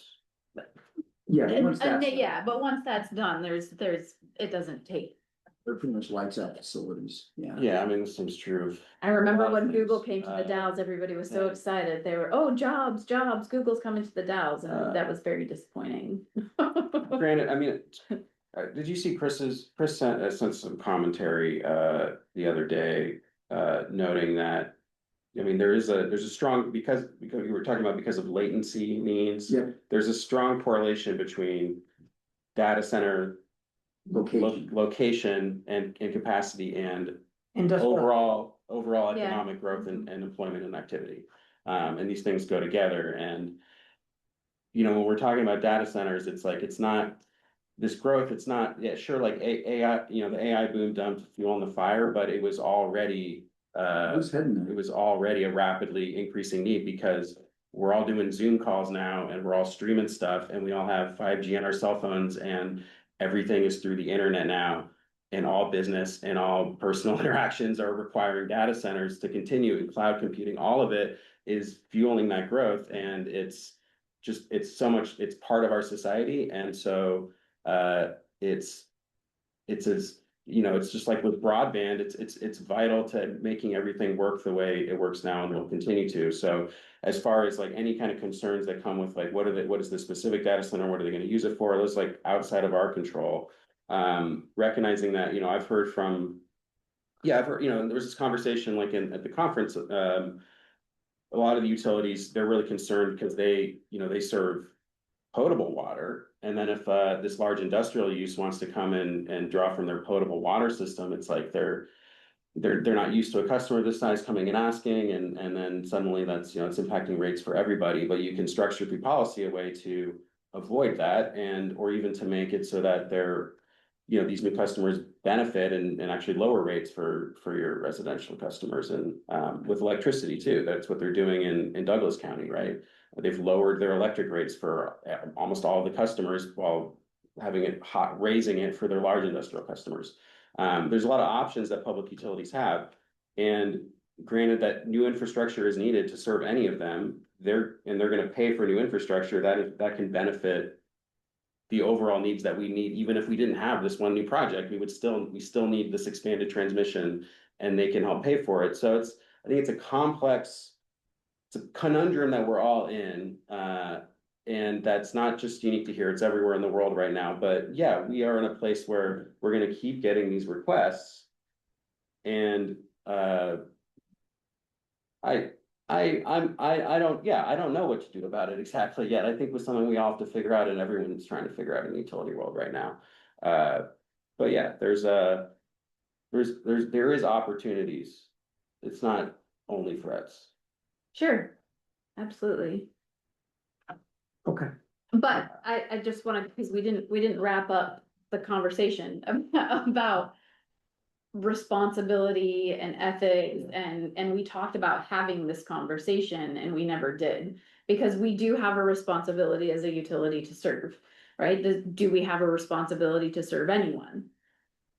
Do we have a responsibility to serve everyone? Do we have everyone who asks, as long as we can provide I it? need to get Yeah. you something on this, and I will. And we should have it for the special meeting. Yeah. Yeah. Yeah, and it's not like you have a monopoly, so it's not the same duty to serve that you have potentially in some other We have a utility monopoly. scenarios. Kind of. My main point Yeah. is that it's good to have a policy, and you can have strong parameters around your. Based on your business, based on the scope of the charge you have under the statute, so you can have policies around this. Mhm. You probably should, so your decisions are supported. Yeah, it just makes it easier. Yeah. It's just, yeah.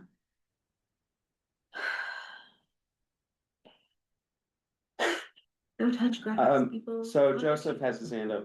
I was just looking at calendars for scheduling of said special meeting. If you guys want to put this on your radar and think about it and get back to me, we've got June 5th or June 10th, June 5th in the afternoon and June 10th open all day for the respective staffers that would need to be here for that. I'll have to get back to you because I think I have a graduation to go to in Eastern Washington. On the 5th, Yeah. yeah, I wouldn't be here for the 5th, but I can get you things ahead of time too. And the counseling. Well, I don't think we necessarily need to rush all into this. I think it's something that we've been blocking off like some amount of time over, you know, the coming months. Yeah, I'm glad, we had a meeting, today was a meeting where we could discuss. Yeah, we got a little We bit. should schedule just a little extra time so I can talk about my feelings about it. Well, I think we know your feelings about it. When that was, sorry, with date. What was the dates again we were talking? The 5th and the The 10th. fifth, That But looks like the the 10th tenth month, at yeah. this point would be a question. I'd like penciled it in. But if you want to meet up with the graduation. Here, but no. Peggy and Jamie, if you could just let me and Joseph know Yeah. what dates I'll are let you know. available. Yeah. and Great. We'll go calendar. Okay, Sounds good. Okay, yeah, I'm fine with taking a little more time than that for us to figure out what we're gonna do, and this show can be productive, though. You wanna talk more? No, I meant like, Oh, you know, the 5th or 10th feels like, I do feel like, it would be helpful for Chris to be there for that meeting, since we're already set up. I do too, and it sounds like we're getting lots of requests, aren't we? Mhm. Like it's really amping up, so It's we not need every to, week, but wanna- almost. yeah. we don't wanna push it too far. Yeah, I mean, you know, we got rolling blackouts and stuff happening by 2030, so people wanna plug in before then. Yeah, Yeah, Okay. All right, that makes sense then, yeah, okay, I think I can do either of those days, so. I know that, okay, we might have missed Kurt. Kurt looked like he was on, he might have had oh, yeah, great. Do you have an update? Hello again, commissioners. Yes, I did have an update. I told you last meeting that I would be bringing you an updated schedule for the new PUD substation 4. Mhm. And can you see my screen? There's gonna be a short outline of the schedule there. 2027. Can you see that? Okay, yeah. So this would be for the new substation, and first drawing would be this July for the 30%, and we're looking for issued for construction drawings and out to bid this December of this year, with starting construction in the late winter, early spring, and finishing in June, the end of June.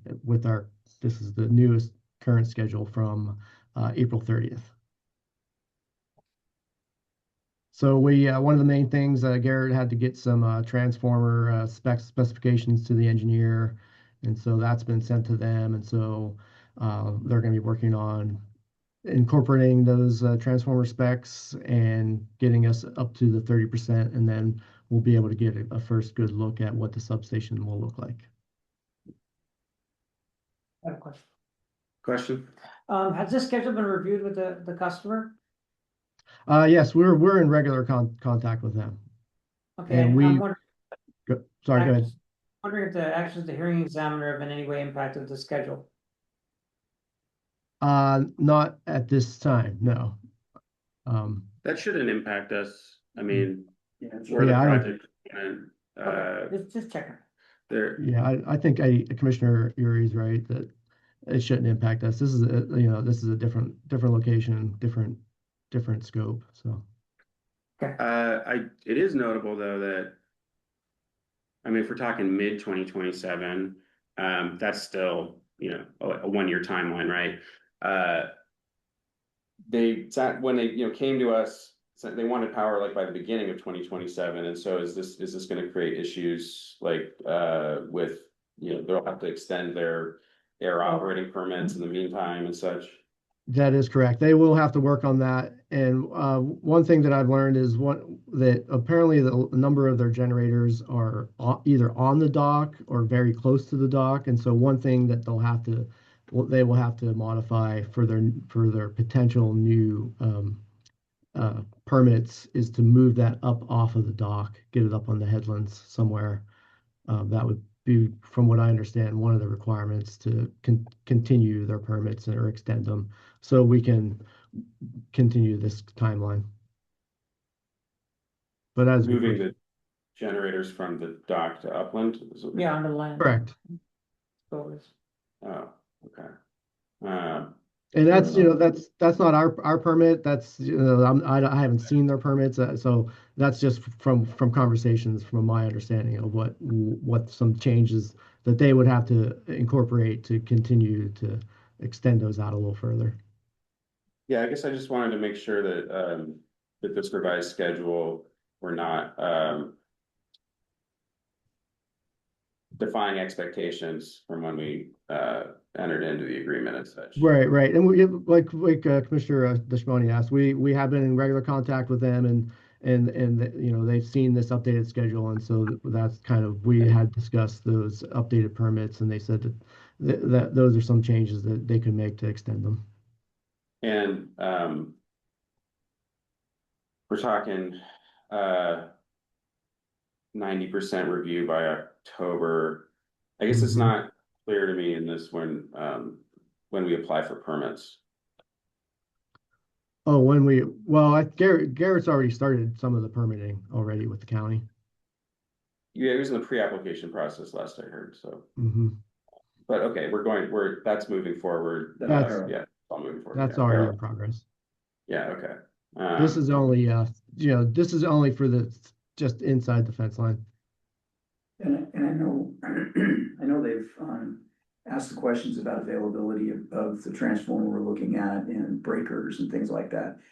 That's not going to be a problem given current availability. Not that that can't change 6 months from now, but right now the equipment we're looking for is available. And we gotta lock that in, right? Like, I mean, Apparently it's so available, you don't need to lock it in. so should we still lock it in? Well, not until we got a design, no. Oh, because to know exactly. No, what we we're have a gonna design, we need. have Okay. permits. See, it's always the catch-22 with these things. This is why everything takes so long, is because you can't do this till you do that. Even though we pretty much know what we're gonna do, we don't know exactly until they finish the It's things. just like you guys just say, make it so, and let staff figure out how. Yeah, well, this is an ambitious timeline to endeavor to try to do something very quickly by today's standards, and I want us to make sure we're, you know, not falling into a trap we can't get out of, so. No, that's a good question to ask about permitting, and this Great. specific schedule doesn't cover that, but that's a different track, working in the same way. Okay, well, I'm glad to hear things are moving, and it's good to, yeah, finally to see a more realistic timeline, to have, yeah, to that we can stick to, right? Right. And maybe even be ahead of schedule. Hopefully. We can't, right? So, Thanks, Kurt. thank you, Kurt. All right, And thanks. also to Garrett, I think if you're listening, really, I really appreciate all your work on this. Yeah. Great, thank you, commissioners. Do we have new business? No. Thank you. Commissioner reports? Yeah, you go first. Yeah, I'll be attending the YRO1 meeting. I believe it's on the 20th, Wednesday. And that is the only thing that I have in the near future, other than Monday's meeting, and Are you going in person today? I'm going to try to go in person. Yeah. I'm doing interviews earlier that day, so we'll see. Talking about the 20th or Yeah. Monday? Yeah. No, the 20th. Okay, actually, I can't go on the 20th, but I have been wanting to come and listen into some of those, but I can come and listen even. You in there, can, right? you can And log in without, on like, Zoom being- and, yeah, Um, yeah, I have Whatcom Council of Governments this Wednesday, the 13th, policy board meeting. And so, yeah, I'll be doing that. I was also planning to go to the first salmon ceremony, which I don't think that's something we need to notice if all of us are gonna be there, or more than one of us is gonna be there. it's a community event. Yeah, it's not the, it's still, Just, we don't even set. Yeah, that. we're not even going, yeah. Yeah, right. I won't even But just- look at yeah, you. But just that we. then you're good. Yeah. You're all gonna, Yeah, I'm gone. that's good, okay. Yeah. And, yeah, I guess last I talked about just been tracking some things going on with Whatcom County Council. Today, they're doing more work on the comp plan in their special committee of the whole. I think it's the land use chapter, resource lands and environment. Next Tuesday will be like an all-day session that will begin with public comment in the morning, and where they'll work on the climate chapter. So, my role, vice chair of the county's climate impact advisory committee, we've been trying to keep up with all these new amendments that keep coming from the council as they're discussing them, and maybe doing some comments as a committee we approve it on the 21st. So I'm just trying to be careful in doing that I'm either speaking as an individual or will be as an advisory committee, but not as the PUD, of course. There's some areas that trend a little bit into places of concern for us, and I know that today they're going to be there's going to definitely expected to be some discussion around new policies around Cherry Point, and so just kind of flagging that. And And land use discussions. yeah, I hope they don't. well, they're on the agenda, so they have to resolve today what was preliminary approved, and I think, and then there's proposals to strike or replace, and they're going to be discussing it. So on that, on the comp plan, my opinion, and just speaking for my opinion, not as a PD commissioner. But it subsumes so let me just explain what I think and what I recognize that has an overlap. The comp plan is a guidance document. When you get into specific zones like Birchwood and Cherry Point, there's so much complexity and uniqueness to those UGAs that it's better if the county planning commission and the county council do that as a standalone exercise and dig deep into it. Because it has, whenever you get around heavy industrial, it's complicated. You gotta make sure you, don't prevent particularly environmental efficiency and other things, and safety improvements to facilities. Which is a big part of when I was on the planning commission was my efforts. That's why I think as far as the county spent an enormous amount of energy redoing the Cherry Point amendments, which including having impacts of the comp plan not that long ago. So it just concerns me to go back and open up the Cherry Point sub area when there's so much context required, and we just went through it in detail. 2019. Yeah. 21, yeah. That's my opinion as not as a PUD commissioner, but I think that's not unbeneficial to, I guess maybe the PUD might be indifferent to that. Well, I guess it is actually fine to have an opinion as we are PUD commissioners, it's a position of the whole commission, but like to express that as a PUD commissioner to comment on policy, right? Like I don't know, I mean, no, I wouldn't be making a statement like this because I don't know where we as an organization feel about all that. Yeah, So I don't think it just isn't even in just the process. Like if we passed a statement today, it would be too late to be relevant, right? It's It's like, true. it's already like, it doesn't matter, like, Yeah. it's, And I but think we had an the- excellent, I think, Chris, you had a lot of input in the comp plan. I did as an individual, and you did too, Eddie, and it's fine. That's appropriate. Let's let the let the county council do the final deliberation. I just don't want Yeah. to, what I don't like is last minute changes, yeah, really is what I don't like. I am fully there with you. Everything they Yeah. should be doing is integrating at this point. And so Yeah, it's not my job to tell county councilors how to do their job. Having said that, as a person who's in a deliberative capacity myself, is that I think it's a mistake to do a lot at the very end that changes any tone of the document.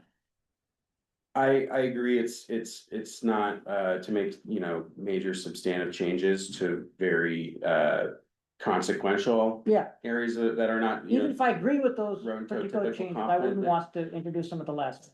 Yeah, and so that was actually that's what I flagged with some council members, was really just alarm and concern that they were, trying to rush something through. How do you And, feel about it? and Because they- now the two of us are supposed to. So, I think that what they're doing today is kind of, I expect is kind of walking back and resolving some things to, appease some concern from stakeholders, and which is what I think they should be doing at this point, so that they can. It just, there's like. If you're gonna do certain things, you gotta take the time in the process, and you gotta ideally, you let the stakeholders know that you're doing it Exactly, before you exactly, introduce the language. Exactly. I think what happened was, there was such a great volume of changes that it was, the council was like, oh, we don't have time to discuss everything. And so now they're coming back to it, and, and again, I had no involvement in any of the language that's been put forward in any of this. I've only offered my opinion where it was specifically asked for. But yeah, I did talk to some folks at BP, and, some back and forth with, Councilmember Galloway, and it seems like worked out where they can. Oh, I think they're getting to a resolution of things. Can I flag something that I know that neither of you recognize, but the audience, whoever they may be, is like, we have no idea what you're talking about. Like, we're sort of talking about oh, land use, and there's all of these changes, and there's but I have no idea what you are talking, what are the changes? What are why does the PUD, why should we be concerned? What was introduced late? I have no idea, do you know what I mean? I don't know Yeah, what there's we're no talking. context. And I'm struggling because I wanna know what we're talking about, so I can have an opinion, because I love opinions. Basically, I do. there was, a new goal related to the Cherry Point Aquatic Reserve.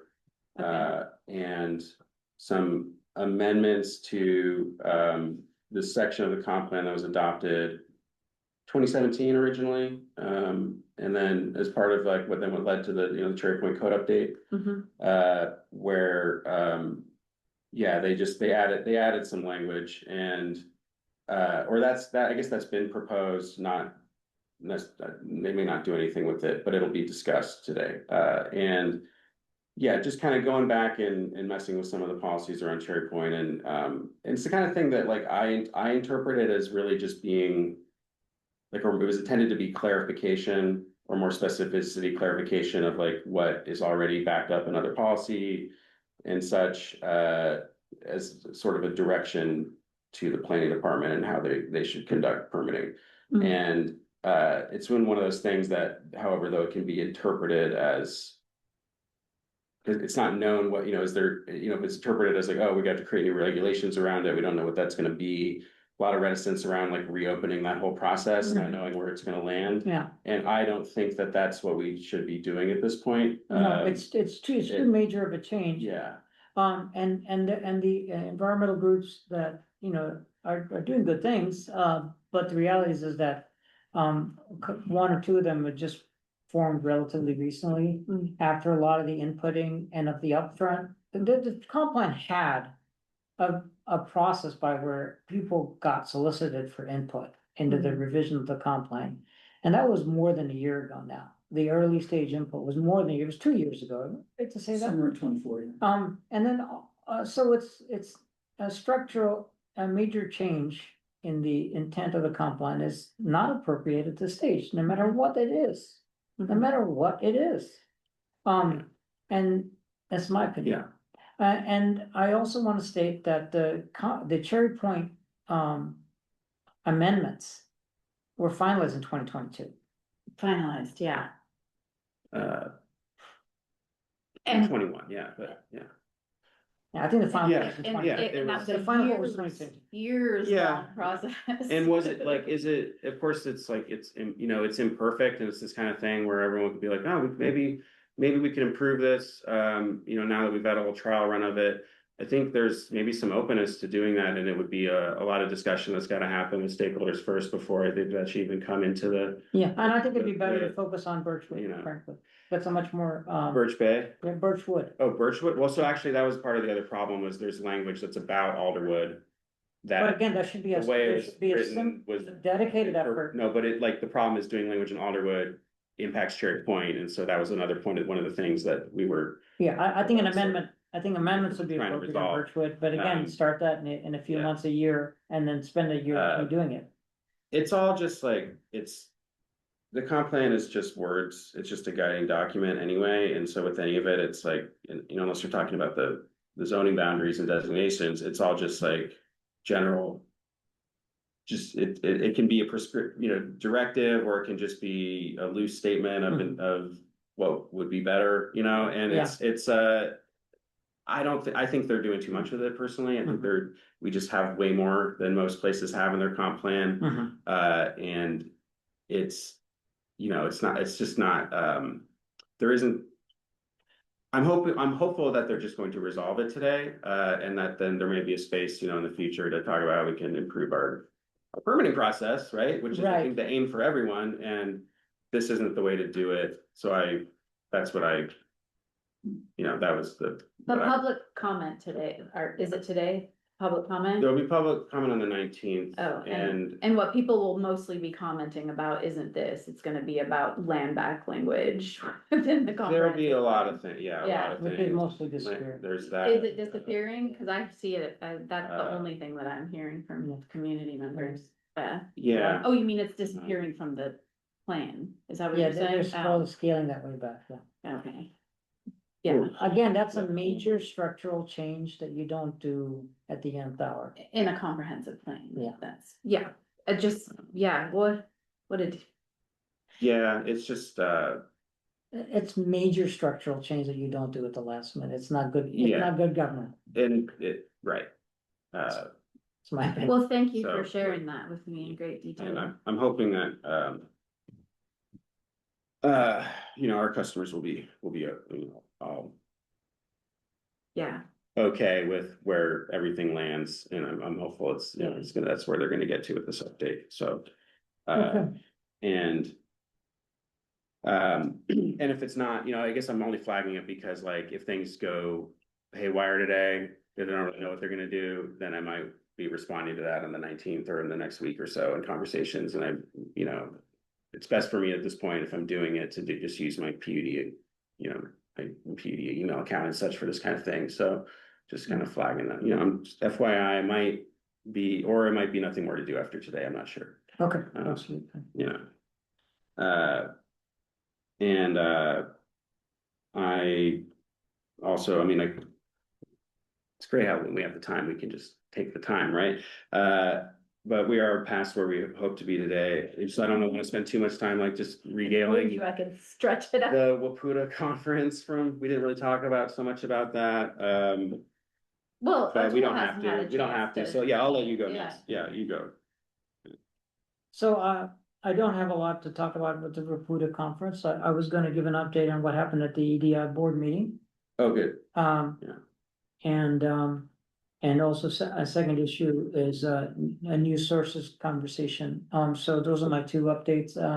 The things having to put a conference for me was very much conversations around energy. And that came up in my dialogue with that we had in the general manager's report and was, you know, it combined with PPC related input, so that I don't have anything additional for the Waputa. meeting. If anybody else does, please do so. So on EDI, this is the planning meeting for the one that happened was the planning meeting for the economic, development and infrastructure, meeting.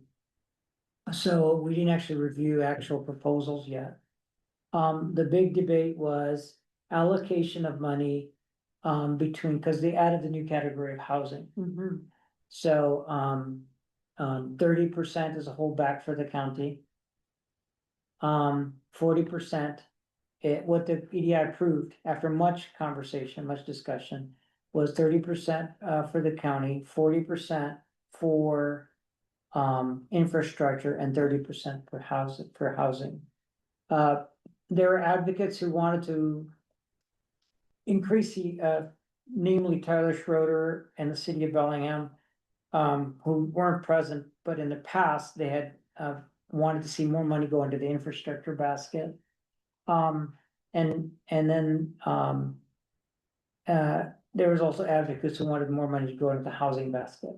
So there was a 35-35 kind of proposal, but so they would be split between infrastructure and housing, so increasing the money for housing.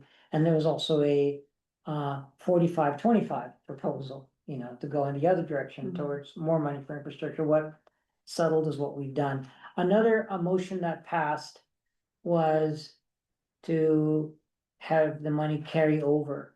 So now, at least for the next year, any money in the infrastructure basket that's not spent this year would be available next year for the infrastructure. So it's a 40% allocation this year of funds. But any funds that are not spent in the infrastructure basket could be banked and used next year in the infrastructure category. So let's just say we're talking about $10 million, okay? Which would be 3, 4, and $3 million. If we only spend $3 million this year on infrastructure, that would leave $1 million to be, so next year we could spend $5 million on infrastructure. Are you following my? Yeah. And then, similarly with housing, similar kind of holdover. You're just throwing that number out there, but is that pretty close The to actual accurate? number, oh, the actual number? Yeah. It actually is about 7 million this year is what's expected, yeah. And what can we do infrastructure wise or housing wise with that amount of money? It feels like. Oh, this money gets Yeah. highly leveraged, Yeah, so it's part of a package. Last year, last year there was a couple of housing development projects that happened, for example, in case of housing, that would not have happened without. that like, so like working with, say like Colshan or something to Yeah, leverage that money for Yeah. larger projects. Or we can use it to cover the match, the local match for grants from the federal government. Yeah. Yeah, that's I to feel like me, a holdover. that's the best and highest use of EDI is Yeah. that kind of, when it actually works like a match and it gets leveraged, because, the state governments and federal governments, want to see communities match, and so it's a good way for us to have our community match pool. Yeah, So how much do you think could potentially be, on the table for us For to me. say? yeah, No, I mean, if we were to come with a proposal, I think there's a couple million available, yeah. okay. Yeah. for broadband, is that what we're thinking? I don't think that, frankly, I think because of the, non-deployment funds, I think that, going directly to the broadband office is the best way to go for that nowadays, so. Okay, Let's see how this partnership. so yeah, not like, yeah, okay, not 4 million, but, maybe a couple. Yeah. Okay, So. The next thing I wanted to bring up was, I've had another follow-up meeting with, folks at, one of the refineries. And discussing, cogen project. I don't wanna get into too many details, I'm protecting their own, business planning and business development, efforts. But, I'll plan to have a follow-up with you, Chris, on that. And, I'm very much sticking Well, yeah, about, depending on the timing, maybe Tony. yeah, either one of you, and certainly Tony will get it, for sure. He'll have to put up with me at some point and not the too distant future. That's a threat. Sorry, Tony. But certainly, in the near term, you too, Chris. So, there's some enthusiasm, for, potential cogen conversations. There are some, you may or may not know, we're living in a state where it's hard to get things built sometimes. And so as a result of that, there's some complexities including, carbon emissions. And so, certainly, there's some, that would have an impact on the way a cogen project is developed. But obviously, those problems were, surmounted in the, CoreX project, which we'll get a presentation on in June. There's a conference, the, Center for Sustainable Infrastructure doing the conference on, I'll get details to everybody. I'll send it to you, Chris, and then maybe you can forward it to the commission. Where they're gonna talk about one of the presentations will be on the CoreX project. Okay. So. So that's the only other conversation I had, about this data centers, back to connecting it to data centers. If we can have the kind of relationships, particularly for us, I'm not gonna speak for any other organization or treaty or power supply provider, where it's a net increase in available supply through a regional generation, that could be a win-win. Also, so a customer wants 50 megawatts, maybe we bring online 100 megawatts. And 50 megawatts goes to data center, the other 50 megawatts goes to supply regional demand, that kind of a thing. So there's ways of looking at these projects that, I'm a reasonable person. that could be reasonable, and could be a net benefit to the community. Reasonable. Ultimately, it's we need new generation, particularly since transmission is a pipe dream. Yeah. Did I say that out loud? Yeah. I didn't, yeah, it's, yeah. It's not a pipe dream. Oh, okay, sorry. See, I embellished. That was not an appropriate statement. Thank you for credit. Don't dashes. There's new generation in the works, it's a constant thing, and it's, We need yeah. an optimist. Okay. Did you have more? I think I've spoken on it today. I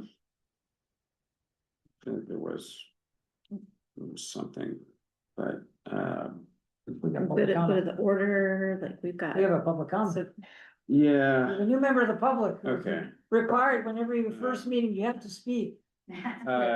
We will open public comment, if anyone would like to address the commission. If you're on Zoom, you may, hit the raise hand button at the bottom of the screen. I don't see anyone doing so on Zoom, so we'll go to the room. And, sir, if you'd like. Well, it was an interesting meeting. And, don't have any real strong input. But, I know that the comp plan that you talked about is a concern with a lot of people. Because of the language that was being added to the comp plan, which had to do with giving more. Well, where land can be purchased by the public agencies and then turned over to the tribal, giving them more horsepower, and that was a big concern. They dropped that out of it. And I think that it became where maybe Katie Galloway is trying to salvage something out of that thing. I think I hit pretty hard what they were trying to do. Mhm. Not that that's an issue, I guess, we're here, but we talked about it. That's what. Yeah, right. Yeah, it could be an issue for here, for sure. Could you identify yourself, your name and where you live? My name's Frankie Amott, and I live in Bellingham. Okay. And, Thank you. I filed for a PUD commission Well, thank you, Mr. Imhoff. I did see that, and but thank you for being here. And yeah, pardon me for I forgot to instruct about stating your name for the record. But yeah, it's good to see you. Good. And seeing none, no others. Plenty of time. I- Very interested to hear your thoughts, though. But we can move ahead then and close public comment, and we have no executive session today. And do we have anything else for the good of the order?